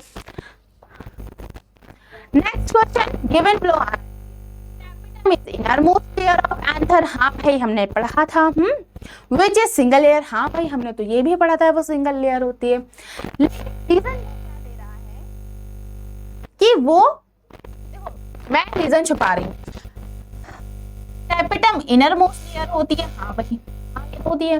सिंगल लेयर होती है। हाँ भाई होती है। इसका रीजन क्या हो सकता है? मैम कुछ नहीं हो सकता भाई, वो उसका है नेचर, वो ऐसी है तो ऐसी ही है, इसका कोई रीजन थोड़ी है। लेकिन फिर भी रीजन दे दिया गया है कि वो पॉलीप्लाइड होती है और मल्टी न्यूक्लियस, मतलब उसके अंदर बहुत सारे न्यूक्लियस होते हैं और उसकी प्लॉइडी पॉलीप्लाइड होती है। ठीक है, यानी कि वो कहना चाह रहा है कि वो इस वजह से सिंगल लेयर है क्योंकि उसमें मल्टी न्यूक्लियस प्रेजेंट हो। भाई ये कोई रीजन होता है? रीजन होता है भाई ये कोई इतने सारे न्यूक्लियस होंगे तब वो सिंगल लेयर बन जाएगी, ये रीजन थोड़ी है। बट बात दोनों करेक्ट है कि आंसर सिंगल लेयर भी होता है और मल्टी न्यूक्लिएटेड भी होता है, तो ये भी correct but reason correct explain नहीं कर रहा है, तो हमारा फर्स्ट वन इज करेक्ट। ठीक बेटा, अब हमारा नेक्स्ट है हमारा 27 क्वेश्चन। ठीक, क्वेश्चन 27 ये बोल रहा है, ये कहना चाह रहा है हमारा प्रिय क्वेश्चन कि मैम ऑटोगैमी बता दो, जीनोगैमी बता दो, क्लिस्टोगैमस बता दो। फ्लावर जो होता है क्लिस्टोगैमस और कैस्मोगैमस, तो उसमें से पूछा क्लिस्टोगैमस बता दो और जीटोनोगैमी बता दो मैम। अरे वाह, बहुत सिंपल। अगर घर में ही एक ही घर में भाई बहनों की शादी कर दी जाए ऑटोगैमी, रिश्तेदारी में एक अच्छा सा वर देखा जाए, अच्छी सी लड़की देखी जाए, तो वो हमारी जीटोनोगैमी होगी, रिश्तेदारी में देखा जाएगा। प्लांट एक ही होगा लेकिन रिश्तेदारी होगी अलग अलग फ्लावर में। ऑटोगैमी यानी कि एक ही फ्लावर में एक ही घर में दोनों की शादी होता है। हाँ, लेकिन जीनोगैमी नहीं, लव मैरिज वो वाली बात। ठीक है, तो मैं अलग ही जाति से शादी करूंगी तो वो आ गया हमारा जीनोगैमी के अंदर। क्लिस्टोगैमस, जैसे नाम से पता चल रहा है, क्लिस्टो सीएल आ रहा है, क्लोज में भी सीएल आ रहा है, तो यानी कि क्लोज्ड होगा फ्लावर। ऐसा फ्लावर जो क्लोज्ड होता है, ठीक है, उसको हम बोलते हैं क्लिस्टोगैमस फ्लावर। और कैस्मोगैमस फ्लावर यानी कि इसका अपोजिट, वो एक्सपोज्ड होता हो, ठीक है, खिला होता हो, खिला फ्लावर और दुबका फ्लावर, वही वाली बात की गई। ठीक है, तो हाँ, तो अब हम आंसर मैच कर लेते हैं। देखो, autogamy transfer of pollen grain same flower में ही ट्रांसफर हो रहा है, तो वो ऑटोगैमी। जीनोगैमी यानी कि बिल्कुल डिफरेंट प्लांट हो जाए, डिफरेंट प्लांट यानी कि हमारा जीनोगैमी। क्लिस्टोगैमस यानी कि फ्लावर जो ओपन ना हो, वो क्लोज्ड हो, जिसके अंदर एंथर क्लोज्ड हो। ठीक है, तो उसको हम बोलते हैं क्लिस्टोगैमस फ्लावर। और जीटोनोगैमी मींस कि हमारा रिश्तेदारी में शादी की जा रही हो। ठीक है, फ्लावर अलग अलग है लेकिन प्लांट एक है। ठीक है, जाति एक है बट रिश्तेदारी में हो रही है शादी। ठीक है, तो मैच कर लेते हैं। ए का थर्ड है 3 ऑप्शन में, तो हम देखेंगे जो सबसे अलग ऑप्शन में दे रखा हो, तो सी सबसे अलग है, हम वही देख लेते हैं। तो सी का हमारा 4th बनाया, तो ये हमारा आंसर होगा। इस टाइप से हम मैच द फॉलोइंग क्वेश्चन करते हैं। हम सिर्फ एक ऐसा देखते हैं जो सारे ऑप्शंस में अलग हो, उसी को हम आइडेंटिफाई कर लेते हैं और फिर हमारा आंसर आ जाता है। तो मैच द फॉलोइंग कैसे करना है आपको पता चल गया, असर्शन रीजन कैसे करना है आपको पता चल गया, स्टेटमेंट वाले क्वेश्चन तो भाई बस सारे स्टेटमेंट पढ़ने ही पड़ेंगे हमको। ठीक है,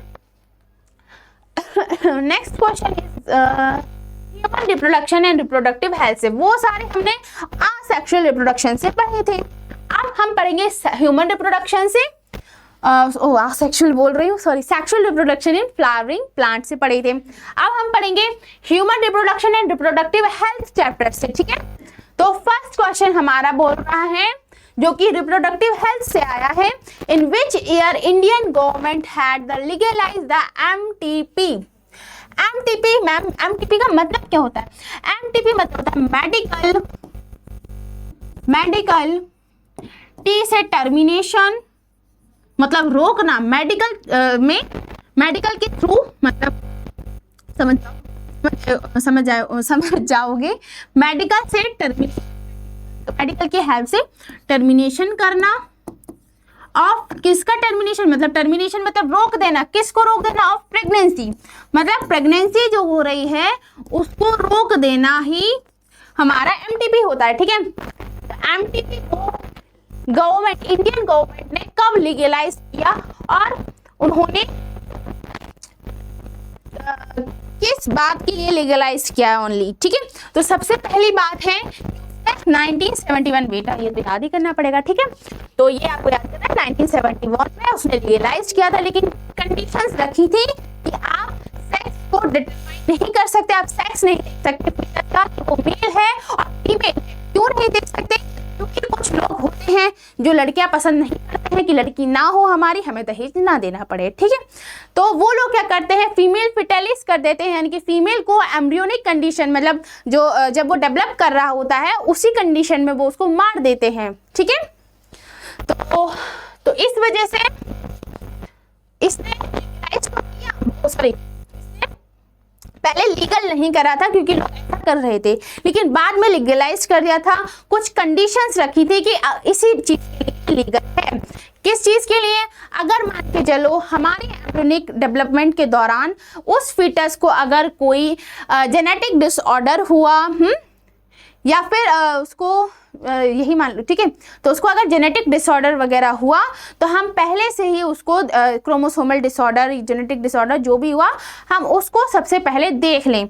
अगर वो क्योर कर सकते हैं हम उसको एम्ब्रियोनिक स्टेज में ही, तो हम उसको क्योर कर लेंगे, मतलब उसको ठीक कर लेंगे एम्ब्रियोनिक स्टेज में। अगर नहीं ठीक हो पाया तो उसको पैदा करना ठीक नहीं रहेगा ना, क्या फ़ायदा, वो भी बहुत ज़्यादा मुश्किलों में जिए और हमें भी प्रॉब्लम हो। तो इस वजह से ये लीगलाइज कर दिया, अगर कोई प्रॉब्लम हुई फीटस के अंदर तो हम पहले से ही जान लें, ठीक है, तो इस वजह से लीगलाइज किया गया।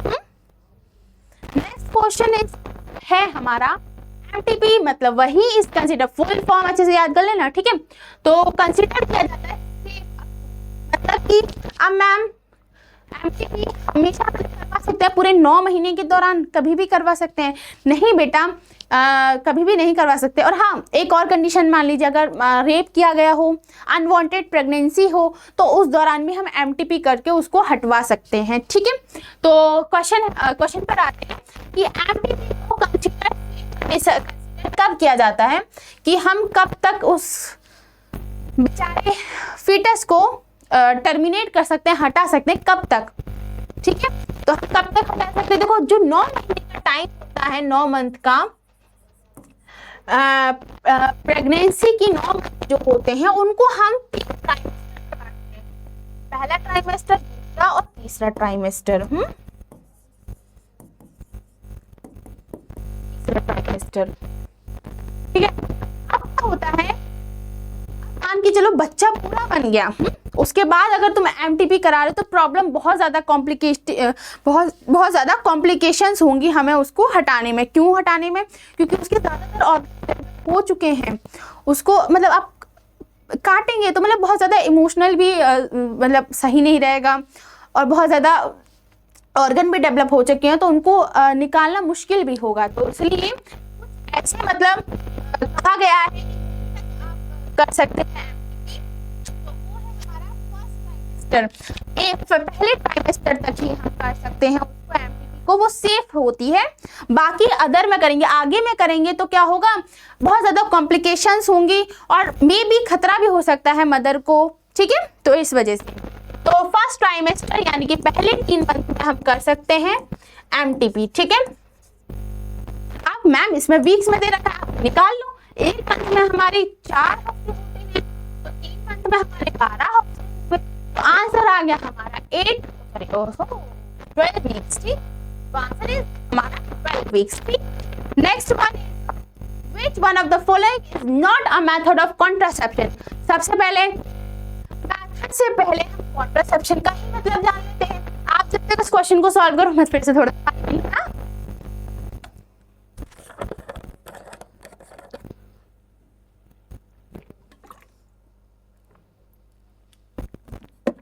मेरे साथ ही क्यों?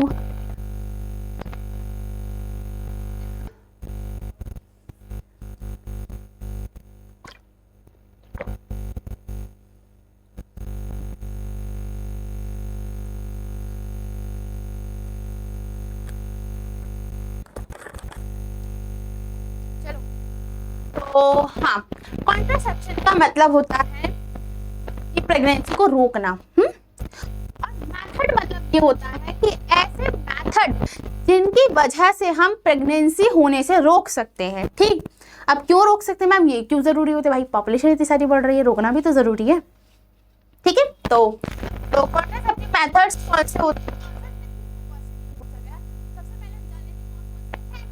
ठीक है, कॉन्डोम्स जो होता है वो होता है प्रेगनेंसी को वो भी रोकता है, और साथ में एसटीडी यानी कि सेक्सुअली ट्रांसमिटेड डिसीज को भी रोकता है, जो सेक्सुअल इंटरकोर्स के दौरान एक पर्सन से दूसरे पर्सन में फैल सकती है, ठीक है। तो ये उस वजह से भी तो उसको भी ये रोकता है। तो ये सबसे ज्यादा मतलब बढ़िया माना जाता है और बहुत ज्यादा यूज भी किया जाता है इंडिया में और अदर पूरे वर्ल्ड में, ठीक है। मल्टी लोड 375 भी यूज किया जाता है कॉन्ट्रासेप्शन के लिए, मेथड ऑफ कॉन्ट्रासेप्शन में है, मतलब ये भी मेथड कॉन्ट्रासेप्शन के लिए यूज किया जाता है। लिपिड लूप्स भी यूज किए जाते हैं। लिपिड लूप क्या होते हैं, ऐसे मतलब यूट्रस के अंदर डाले जाते हैं, इंट्रायूटेराइन डिवाइसेस है, IUD है ये दोनों इंट्रायूटेराइन डिवाइसेस, मतलब जो यूट्रस के अंदर मतलब लगाए जाते हैं with the help of doctor लगाते हैं इसको, ठीक है। और हमारे हाँ, ये जो pace of combination of oxytocin and vasopressin, ये हमारा मेथड नहीं है। क्यों नहीं है मैम ये मेथड? क्योंकि पेस अगर ईस्ट्रोजन की है, इसका बहुत तगड़ा और बढ़िया कॉन्सेप्ट है। ईस्ट्रोजन और प्रोजेस्टेरॉन हार्मोन की अगर पिल्स हैं, इन दोनों से मिलकर के अगर पिल्स बनी है, तो वो कॉन्ट्रासेप्शन को रोक सकते हैं। लेकिन ये वाली नहीं होती है। ये फिर क्यों रोक सकती है? ये हम जानते हैं बेटा, मैंने एक बताया था कि अगर प्रोजेस्टेरॉन और हमारा ईस्ट्रोजन बहुत ज्यादा मात्रा में होता है और बहुत कम मात्रा में होता है, तो क्या क्या इफेक्ट डालता है फीमेल बॉडी के अंदर। तो अगर ईस्ट्रोजन और प्रोजेस्टेरॉन सबसे आपका ये क्वेश्चन है कि अगर दोनों बहुत कम हुए तो वो क्या करते हैं, और बहुत ज्यादा हुए तो मैं बताती हूँ वो क्या करते हैं, ठीक है। तो अगर कम हुए दोनों तो वो क्या इफेक्ट डालेंगे फीमेल के हार्मोन्स में, और अगर ज्यादा है तो देखो, अगर दोनों ज्यादा होंगे ईस्ट्रोजन और प्रोजेस्टेरॉन, फीमेल अगर इस पिल्स को खाएगी तो उसकी बॉडी में ईस्ट्रोजन और प्रोजेस्टेरॉन बहुत ज्यादा मात्रा में हो जाएंगे, और अगर वो बहुत ज्यादा मात्रा में हो गए तो वो हाइपोथैलेमस को कहेंगे, बेटा हाइपोथैलेमस तुम पिट्यूटरी ग्लैंड को क्या करो, स्टिमुलेट करो, वो सॉरी स्टिमुलेट इनहिबिट करो कि वो LH और FSH ना निकाले, LH और FSH ना निकाले। क्यों ना निकाले मैम? क्योंकि अगर ये दोनों निकलेंगे तो फॉलिकल भी ग्रोथ करेंगे और बस ल्यूटियम भी बनेगी, यानी कि ओव्यूलेशन भी होगा, ओव्यूलेशन भी होगा। लेकिन अगर दोनों नहीं बनेंगे तो ना ओव्यूलेशन होगा, ना फॉलिकल की ग्रोथ होगी, ना कुछ होगा। अगर ओव्यूलेशन ही नहीं हुआ, अगर फीमेल में ओव्यूलेशन नहीं हुआ, सेकेंडरी oocyte नहीं पहुंचा, तो स्पर्म वहां पहुंच करके क्या खाक उखाड़ लेगा, जब उसकी मेहरारू नहीं आती है, जब तक कि उसकी मेहरारू नहीं आ जाती, मतलब जब उसकी मेहरारू आएगी तभी ना वो कुछ कर पाएगा। अगर उसकी मेहरारू ही नहीं आएगी तो वो क्या कर लेगा, कुछ नहीं कर पाएगा। तो इसलिए ये ओव्यूलेशन को ही रोक देती है। जब मेहरारू ही नहीं होगी तो स्पर्म कुछ नहीं उखाड़ पाएगा, प्रेगनेंसी होगी ही नहीं फिर, इसलिए ये जरूरी है, ठीक है। और बहुत ज्यादा पूछी जाती है। सहेली होती है और मुझे थोड़ी याद नहीं आ रही, माला ऐसी करके कुछ होती है, माला डी वगैरह, तो वो सभी पिल्स यूज की जाती हैं।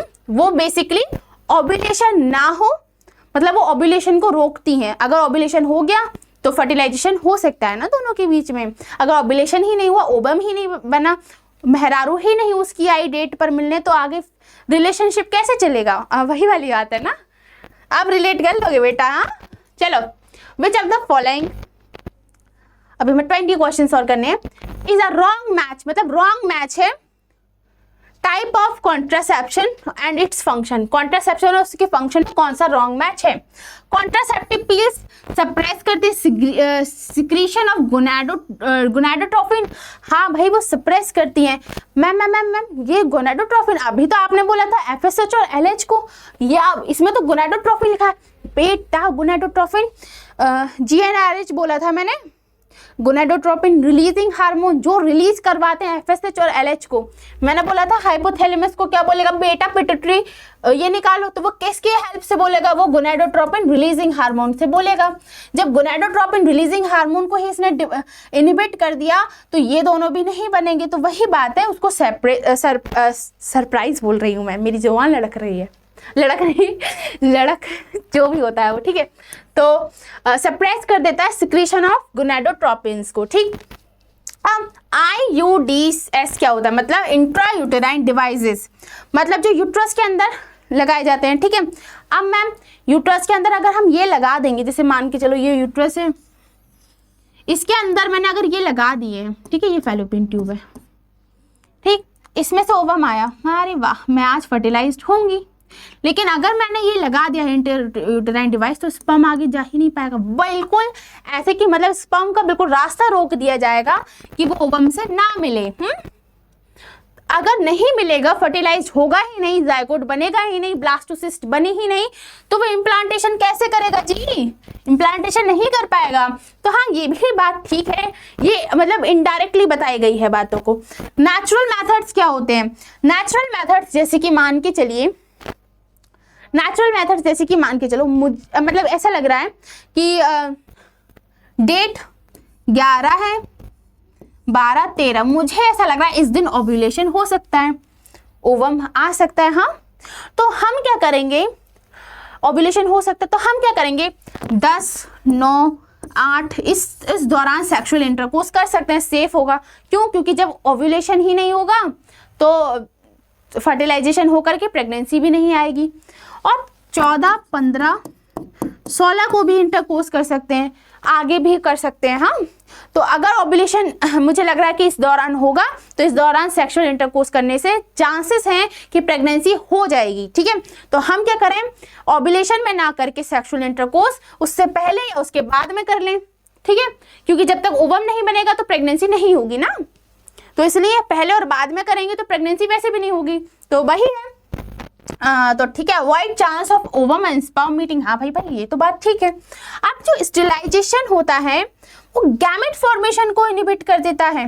नहीं बेटा, ऐसा नहीं होता, तो ये हमारा करेक्ट आंसर है क्योंकि उसने रॉन्ग ही पूछा। अब मैम ये वाली बात हमारे भेजे में नहीं घुसी, भेजे मतलब दिमाग, हाँ नहीं घुसी। क्यों नहीं घुसी? अभी हमें हमने समझाया ही कहाँ है आपको इसको। हाँ देखो, स्टेरिलाइजेशन मतलब क्या होता है मैम, न्यू टर्म था तो समझ में नहीं आया। ये होता है हमारा वेसेक्टोमी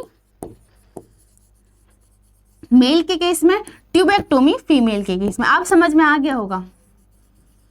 हम क्या करते हैं इसमें, ट्यूबेक्टोमी में हम क्या करते हैं, फीमेल की फेलोपियन ट्यूब को काट करके चिपका देते हैं जिससे कि आगे हमारी ओवम ना पहुंच पाए यूट्रस के, मतलब रास्ता ब्लॉक कर देते हैं।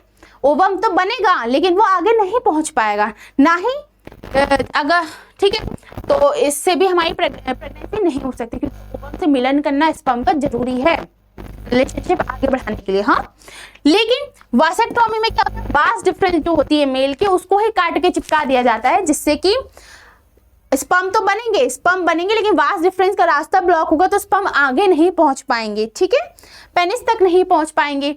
तो जब पहुंच ही नहीं पाएंगे तो स्पर्म क्या खाक निकल जाएगा? नहीं निकल पाएगा, पहुंच ही नहीं पाएगा बेचारी उसके पास, ओवम के पास। ठीक है, तो ये क्या करता है, ये गैमेट फॉर्मेशन को नहीं रोकता है, ये रोकता है उन दोनों के बीच के जो भी पैसेज है, रास्ता, उसको रोकता है कि वो दोनों मिल ना पाए। लेकिन ये थोड़ी है कि उनको फॉर्मेशन को इनहिबिट करता है, फॉर्मेशन को नहीं इनहिबिट करता है, उन दोनों के मिलन को इनहिबिट कर देता है। ठीक है, रोक देता है। नेक्स्ट है, which one of the following can not be detected in the developing foetus by the amniocentesis. Amniocentesis में क्या होता है, डॉक्टर कौन सा फ्लूक होता है वो, अम्बिलिकल फ्लूक नहीं, अम्नियोसेंटेसिस। बेटा बताना मुझे, थोड़ा जुबान पे है बस निकल नहीं पा रहा है। ठीक है, बता देना। अम्निटिक जो भी है, तो उस फ्लूक को निकाल करके उसके अंदर जो होंगी बेबीज भी आ जाएंगी, बेबी जो फीटस है उसकी सेल्स भी आ जाएंगी। वो उस सेल को क्या कर सकता है, स्टडी करके पता लगा सकता है, देख करके पता लगा सकता है कौन सी बीमारी है। ठीक है, तो वो कौन सा है, एम्नियोसेंटेसिस के थ्रू वो क्या नहीं पता कर सकता है, देखो सेक्स तो पता कर सकता है। ठीक है, डाउन सिंड्रोम यानी कि क्रोमोसोमल सिंड्रोम भी पता, मतलब डिसऑर्डर भी पता कर सकता है, मेटाबॉलिक डिसऑर्डर पता कर सकता है, लेकिन क्लेफ्ट पैलेट नहीं पता कर सकता। सेक्स कैसे पता कर सकता है भाई, उसको अगर उसकी सेल मिल गई तो सेल के अंदर तो उसके क्रोमोसोम भी प्रेजेंट होंगे। अगर XX प्रेजेंट हुआ तो फीमेल, XY प्रेजेंट हुआ तो मेल, सिंपल बात है भाई। अब डिसऑर्डर कैसे पता कर सकते हैं, डाउन सिंड्रोम जैसे कि 20 ट्राइसोमी हो जाती है इसमें 21 क्रोमोसोम नंबर की, तो अगर 21 क्रोमोसोम पर ट्राइसोमी हुई तो ये पता कर सकता है कि डाउन सिंड्रोम है, और ये भी पता कर सकता है। ठीक है,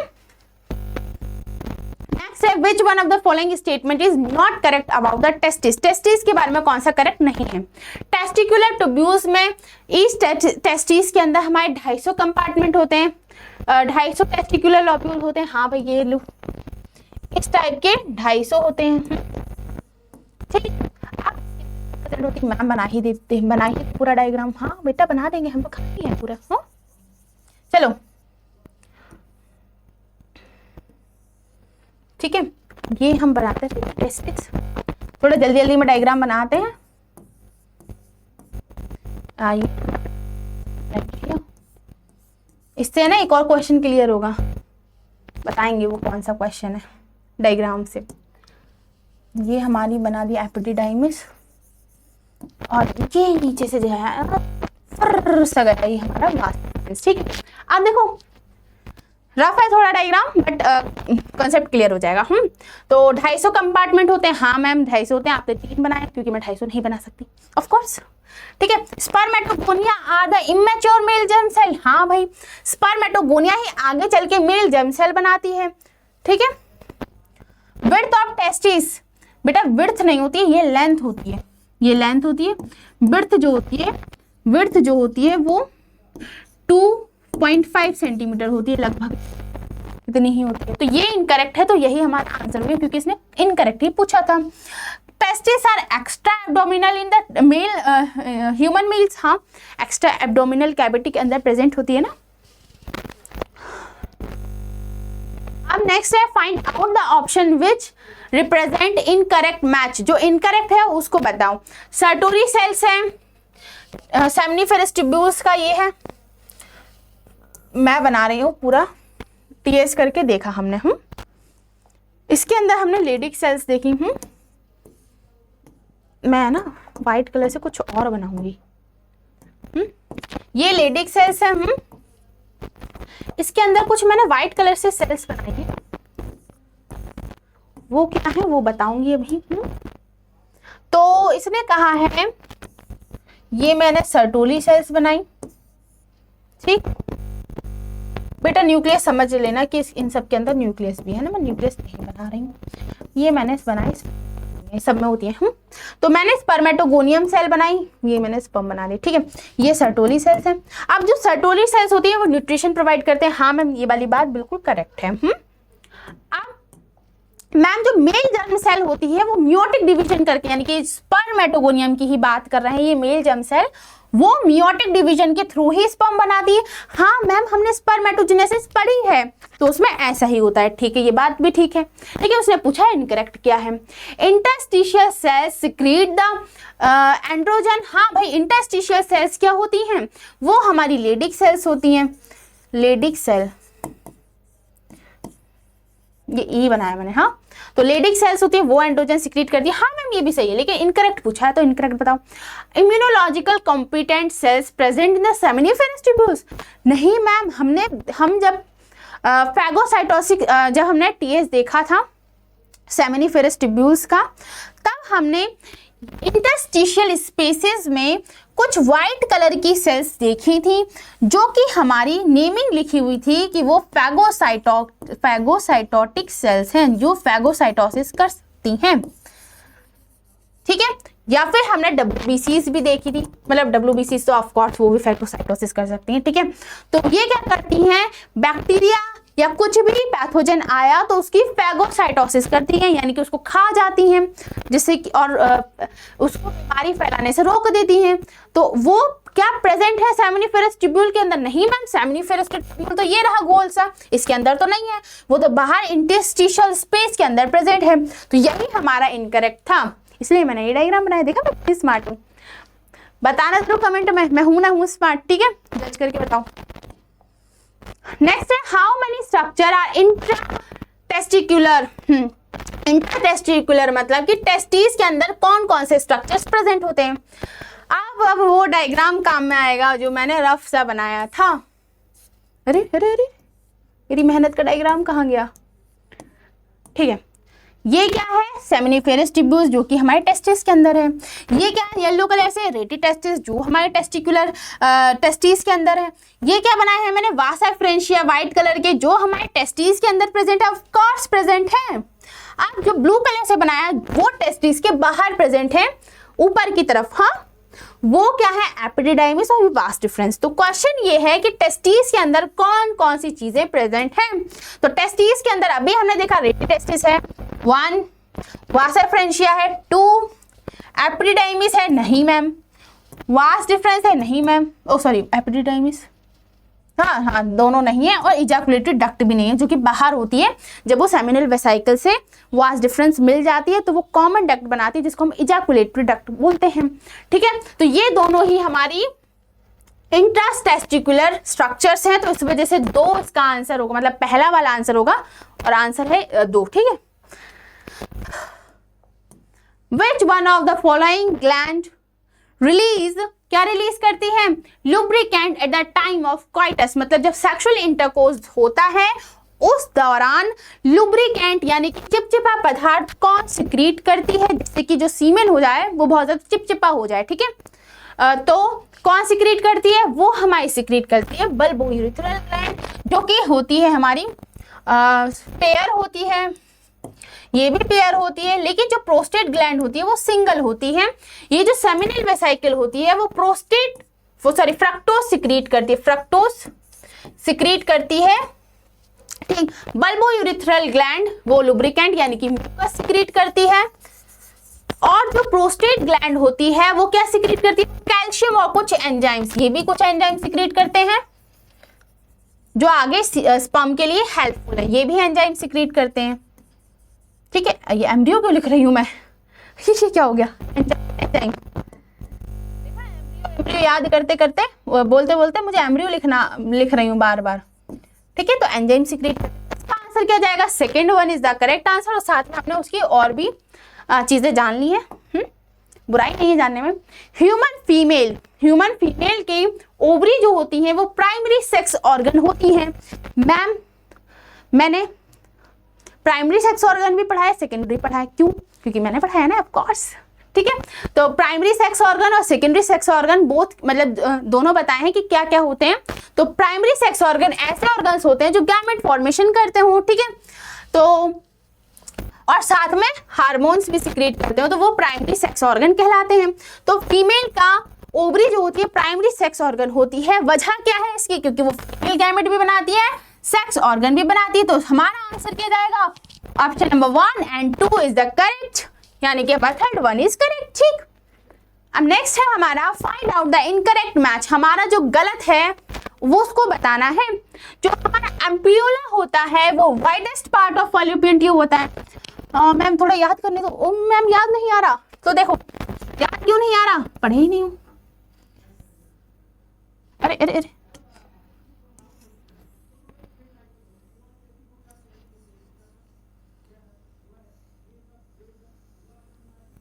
ठीक है, मैंने ना यूट्रस का एक ही साइड बनाया है। ठीक है, समय की बचत करने के लिए। ये पार्ट एम्प्यूला होता है, ये पार्ट और ये पार्ट आप जानते ही होंगे। ठीक है, ये आपको फिमरी दिखाई दे रहे हैं, हाँ, इस्थिमस, और क्या होता है ये वाला नीचे वाला, उसका भी नाम बताना कमेंट में, मेरी जुबान बड़बड़ा रही है, वो सॉरी भूल रही है। ठीक है, तो हाँ, तो हमारा जो इनकरेक्ट वन है वो पूछ रहा है फैलोपियन ट्यूब का सबसे वाइडेस्ट पार्ट जो होता है वो एम्प्यूला होता है। हाँ भाई, थोड़ा मैंने मोटा सा बनाया ना, तो मोटा है वो। सर्विक्स जो होता है, सर्विक्स और वेजाइना मिला करके सर्विक्स, ये रहा हमारा सर्विक्स, और ये जो वेजाइना है नीचे मैं बनाती हूँ अलग कलर से, ये वेजाइना है, वो मिला करके बर्थ कैनाल बनाते हैं। बर्थ कैनाल क्यों बनाते हैं, यहीं से बच्चा क्या होता है पार्चुरेशन के दौरान बाहर निकलता है, तो ये बर्थ कैनाल हो गई हमारी। ठीक है, तो ये भी करेक्ट है मैम। एंडोमेट्रियम नॉन ग्लैंडुलर होती है। अरे मैम ग्लैंडुलर होती है, अगर वो ग्लैंडुलर नहीं होती तो हम 2 मेंस्ट्रुअल साइकिल में याद करते हैं कि एंडोमेट्रियम जो होती है वो ग्लैंडुलर सिक्रेटरी बनाया जा रहा है सिक्रेटरी फेज के अंदर। ठीक है, तो ये इनकरेक्ट है। यूट्रस इन्वर्टेड पेयर शेप होता है, ऑफ कोर्स मैम हमें दिखाई दे रहा है। हाँ, तो हमारा थर्ड वन इज इनकरेक्ट, तो हमारा आंसर भी क्या हो जाएगा, थर्ड। तो नेक्स्ट क्वेश्चन हम करते हैं, Which one of the following structure is not a part of female external genitalia? मतलब फीमेल का एक्सटर्नल जेनाइटेलिया कौन सा नहीं है।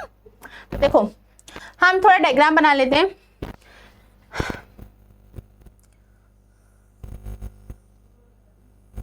अरे ठीक है,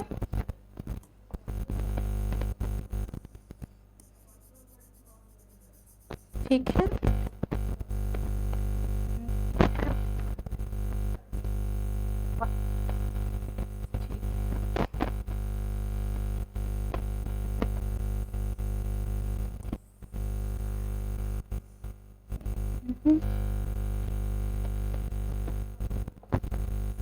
ठीक है। और नेक्स्ट है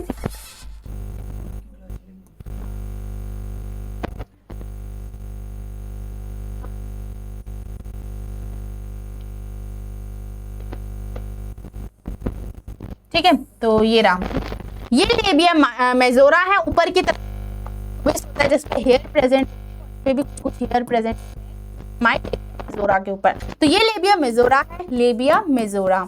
ये मॉलिक्यूल है, ये क्या है, लेबिया माइनोरा, माइनोरा, ठीक है। और ये क्या है, यूरेथ्रा,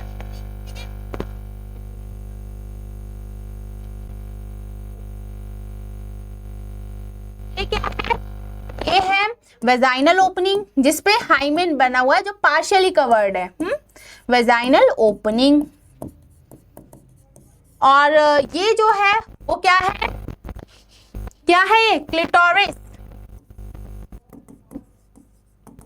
ठीक है। अब बताओ कौन सा फीमेल का एक्सटर्नल जेनिटलिया नहीं है, इसमें कौन सा ऐसा है। तो देखो लेबिया माइनोरा भी बनाया, मेजोरा भी बनाया, तो वो तो है, हाइमेन भी बनाया, वो भी है, बट सर्वाइकल कैनाल मैंने नहीं बनाया, तो वही नहीं है, तो यही इसका करेक्ट आंसर है, सिंपल।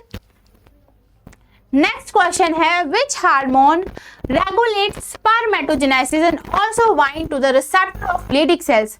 जो लेडिक सेल्स होती है वो हमारी क्या सिक्रीट करती है, ऐसा लगता है मैम ने ना कुछ गड़बड़ किया है, देखते हैं, चलो। तो हाँ, सेल्स जो होती है वो LH हार्मोन सिक्रीट, सॉरी, हाँ,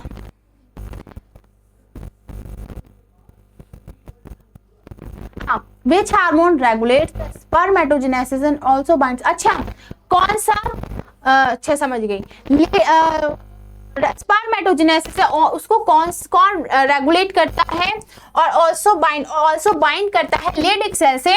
तो जैसे कि लेडिक सेल, एल से लेडिक सेल, एल से हमारा ल्यूटाइजिंग हार्मोन, तो ल्यूटाइजिंग हार्मोन स्पर्मेटोजेनेसिस को रेगुलेट करता है, ठीक है, समझ में आया।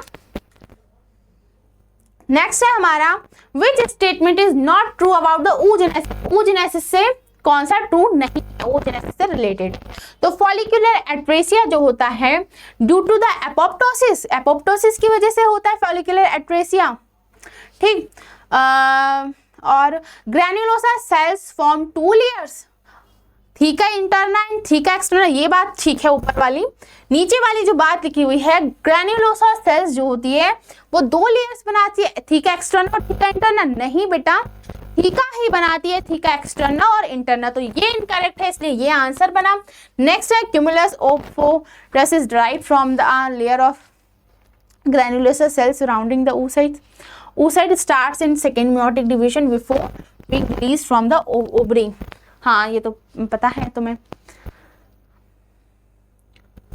ठीक है। नेक्स्ट है हमारा FSH, LH, प्रोगेस्टेरॉन, ईस्ट्रोजन क्या क्या काम करता है। तो देखो देखते हैं FSH क्या करता है। हम जानते हैं FSH का नाम ही है फॉलिकुलर स्टिमुलेटिंग हार्मोन, तो फॉलिकल्स की डेवलपमेंट कराता है। S का T हो, वो A का T हो गया, हाँ। LH जो होता है ल्यूटाइजिंग हार्मोन, वो सेकेंडरी सेक्सुअल कैरेक्टर्स को फीमेल की करता है। B का क्यों, नहीं, एक मिनट, कुछ गड़बड़ है, रुको। Is the secretory nature of the endometrium. Estrogen, contraction of the uterine wall. कौन कौन से ऑप्शंस हैं, कॉर्पस ल्यूटियम, हाँ। LH जो होता है, LH एस है ल्यूटाइजिंग हार्मोन और कॉर्पस ल्यूटियम, ठीक है। तो कॉर्पस ल्यूटियम का सॉरी एस है ना, तो ये रहा, तो वो डेवलपमेंट करता है कॉर्पस ल्यूटियम की, वो ओव्यूलेशन कराता है, LH सर्ज जो मैंने बताया था मेंस्ट्रुअल साइकिल में वो। अब प्रोगेस्टेरोन और ईस्ट्रोजन क्या करता है, देखो कॉन्ट्रैक्शन तो ऑक्सीटोसिन कराता है, तो ये तो बिल्कुल नहीं होगा, इन दोनों में से होगा। Increase the secretory nature of endometrium, तो वो प्रोगेस्टेरोन कराता है, और ईस्ट्रोजन सेकेंडरी सेक्सुअल कैरेक्टर कराता है, ठीक है। तो next one is development of corpus luteum in the secretary phase, ये आ गया हमारा मेंस्ट्रुअल साइकिल से। हाँ इसने कहा है इनकरेक्ट बताओ, तो development of corpus luteum in secretary phase, secretary phase में ही हमारा कॉर्पस ल्यूटियम डेवलप हो रहा होता है। हाँ क्योंकि सिक्रेटरी फेज जब तक सिक्रेटरी फेज कब आता है, जब हमारी एंडोमेट्रियम बहुत ज्यादा ग्लैंडुलर और सिक्रेटरी हो जाती है, उसको ग्लैंडुलर और सिक्रेटरी हमारा प्रोगेस्टेरोन बनाता है, और प्रोगेस्टेरोन बनाने के लिए हमारा कॉर्पस ल्यूटियम का होना जरूरी है। तो सबसे पहले हमारा कॉर्पस ल्यूटियम डेवलप हो रहा होता है, और उसी की पैरेलल में हमारा ग्लैंडुलर एंडोमेट्रियम जो होती है वो ग्लैंडुलर और सिक्रेटरी बनती जाती है। तो ये काम पैरेलली हो रहे होते हैं, और उस फेज को हम सिक्रेटरी फेज बोलते हैं। वेरी वेरी करेक्ट, लेकिन आंसर नहीं है हमारा। Menstrual flow breakdown of myometrium, भाई ये तो बहुत ज्यादा स्मूथ मसल्स की बनी होती है, नहीं भाई नहीं, एंडोमेट्रियम की होती है, तो ये हमारा इनकरेक्ट है। और भी देख लेते हैं। Ovulation LH and FSH attain peak level, हाँ ओव्यूलेशन तभी होता है जब LH का भी सर्ज होता है, FSH का भी सर्ज होता है, ठीक है, तभी हमारा ओव्यूलेशन होता है। हाँ very very correct. Proliferative phase maturation of the Graafian follicle, हाँ हाँ हम पढ़े हैं मेंस्ट्रुअल साइकिल में, मेरे स्टूडेंट हो। हाँ चलो नेक्स्ट क्वेश्चन इज है हमारा which one of the following acrosomal enzyme dissolve the zona pellucida of the ovum, मतलब ओवम की बहुत सारी लेयर्स होती हैं, उसमें से दो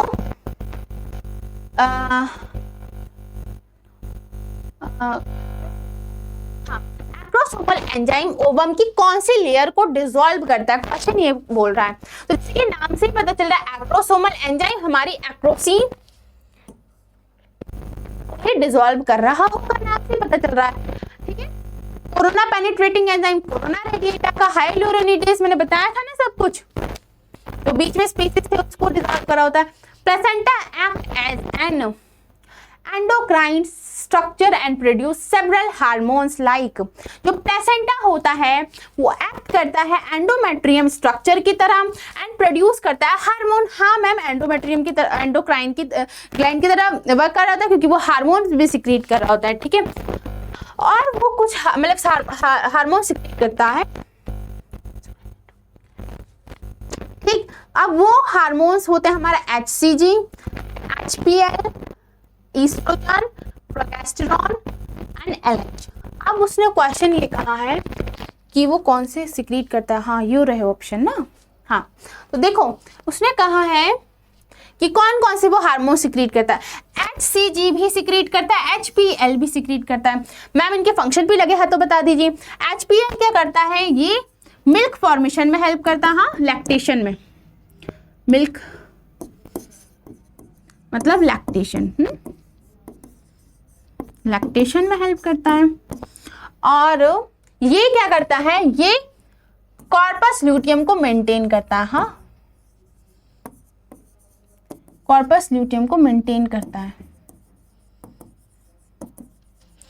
और कोरियोनिक गोनेडोट्रॉफी, और जो ईस्ट्रोजन प्रोगेस्टेरोन भी सिक्रीट करता है, हाँ थोड़ी थोड़ी मात्रा में सिक्रीट करता है। ये जो LH होता है वो ये सिक्रीट नहीं करता है, ठीक। तो इसका आंसर क्या जाएगा, ABCD जाएगा ना। तो ये इसका करेक्ट आंसर होगा, नंबर 4 होगा, ठीक है। नेक्स्ट क्वेश्चन है हमारा 47, विच one of the following hormone mainly helps in parturition, parturition में यानी कि जब बच्चे बाहर आ रहा होता है, बर्थ हो रही होती है उसकी, तो उस दौरान कौन सा हार्मोन हेल्प करता है। तो मैंने अभी बताया था जब तक कॉन्ट्रैक्शन नहीं होंगे तब तक बर्थ नहीं होगा। कॉन्ट्रैक्शन किस हार्मोन की वजह से होता है, of course ma'am oxytocin hormone की वजह से होता है, ठीक है। ये तो कॉर्पस ल्यूटियम होता है, प्रोजेस्टेरोन आप पता ही है, ये सब मेंटेन करता है प्रेगनेंसी को। थायराइड हार्मोन तो अलग ही बात आ गई, इसमें तो हमने पढ़े भी नहीं है मेंस्ट्रुअल साइकिल में। हाँ, blood flowing in the umbilical cord of mammalian embryo। Ma'am umbilical cord क्या होती है? ये फीटस है, ये क्या मदर की क्या है, एंडोमेट्रियम है, उससे ये प्लेसेंटा है। हाँ, अब ये जो कनेक्शन बनाता है फीटस से प्लेसेंटा तक का, ये जो लंबी सी नली सी जा रही है उसको अम्बिलिकल कॉर्ड बोलते हैं। अम्बिलिकल कॉर्ड, अम्बिलिकल कॉर्ड ये क्या करता है, ये जब जैसे आपने मूवीज वगैरह में देखा होगा कि जब बर्थ करता है तो कुछ काटते हुए दिखाई देते हैं हमको। बेसिकली जब नॉलेज नहीं होता तो हमको ऐसा लगता है कि प्लेसेंटा काट रहे हैं, ऐसा कुछ नहीं होता, वो अम्बिलिकल कॉर्ड काट रहे होते हैं, जो कनेक्शन होता है मदर एंड बेबी का, मतलब फीटस का। ठीक है, तो अम्बिलिकल कॉर्ड काटी जाती है। उसके अंदर कौन सा ब्लड प्रेजेंट होता है? ऑलवेज 100% फीटल ब्लड के अंदर प्रेजेंट होता है। ठीक,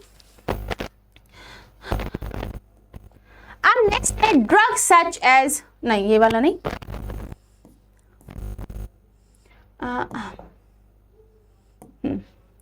secretions from which one of the following gland are rich in fructose। किसके अंदर fructose, calcium, some enzymes present होते हैं।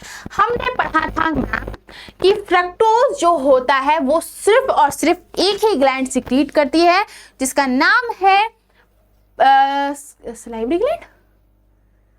अच्छा, हाँ ठीक है, फ्रक्टोज क्या करती है, साइकस के थ्रू सिक्रीट होता है, कैल्शियम प्रोस्टाग्लैंडिन प्रोस्टाग्लैंड्स के थ्रू होता है। ठीक है, तो हमारा मेल एक्सेसरी ग्लैंड उन्होंने कॉमन नेम लिख दिया। ठीक है, चलो नेक्स्ट क्वेश्चन है हमारा लास्ट क्वेश्चन। हाँ, in which of the following methods of contraception no medicine और डिवाइस आर यूज्ड। बेटा आप इसका आंसर आप कमेंट बॉक्स में बताएंगे और मुझे आशा है कि मेरे सभी स्टूडेंट्स पूरा अच्छे तरीके से लेक्चर ले रहे होंगे, पूरे क्वेश्चन प्रैक्टिस बहुत बढ़िया तरीके से कर रहे होंगे और मेरे हर सवाल का आंसर कमेंट बॉक्स में दे रहे होंगे। और मुझे पता है मेरे बच्चों को पढ़ाना, मतलब मेरा पढ़ाना बहुत पसंद है, इसलिए वो लाइक भी करेंगे।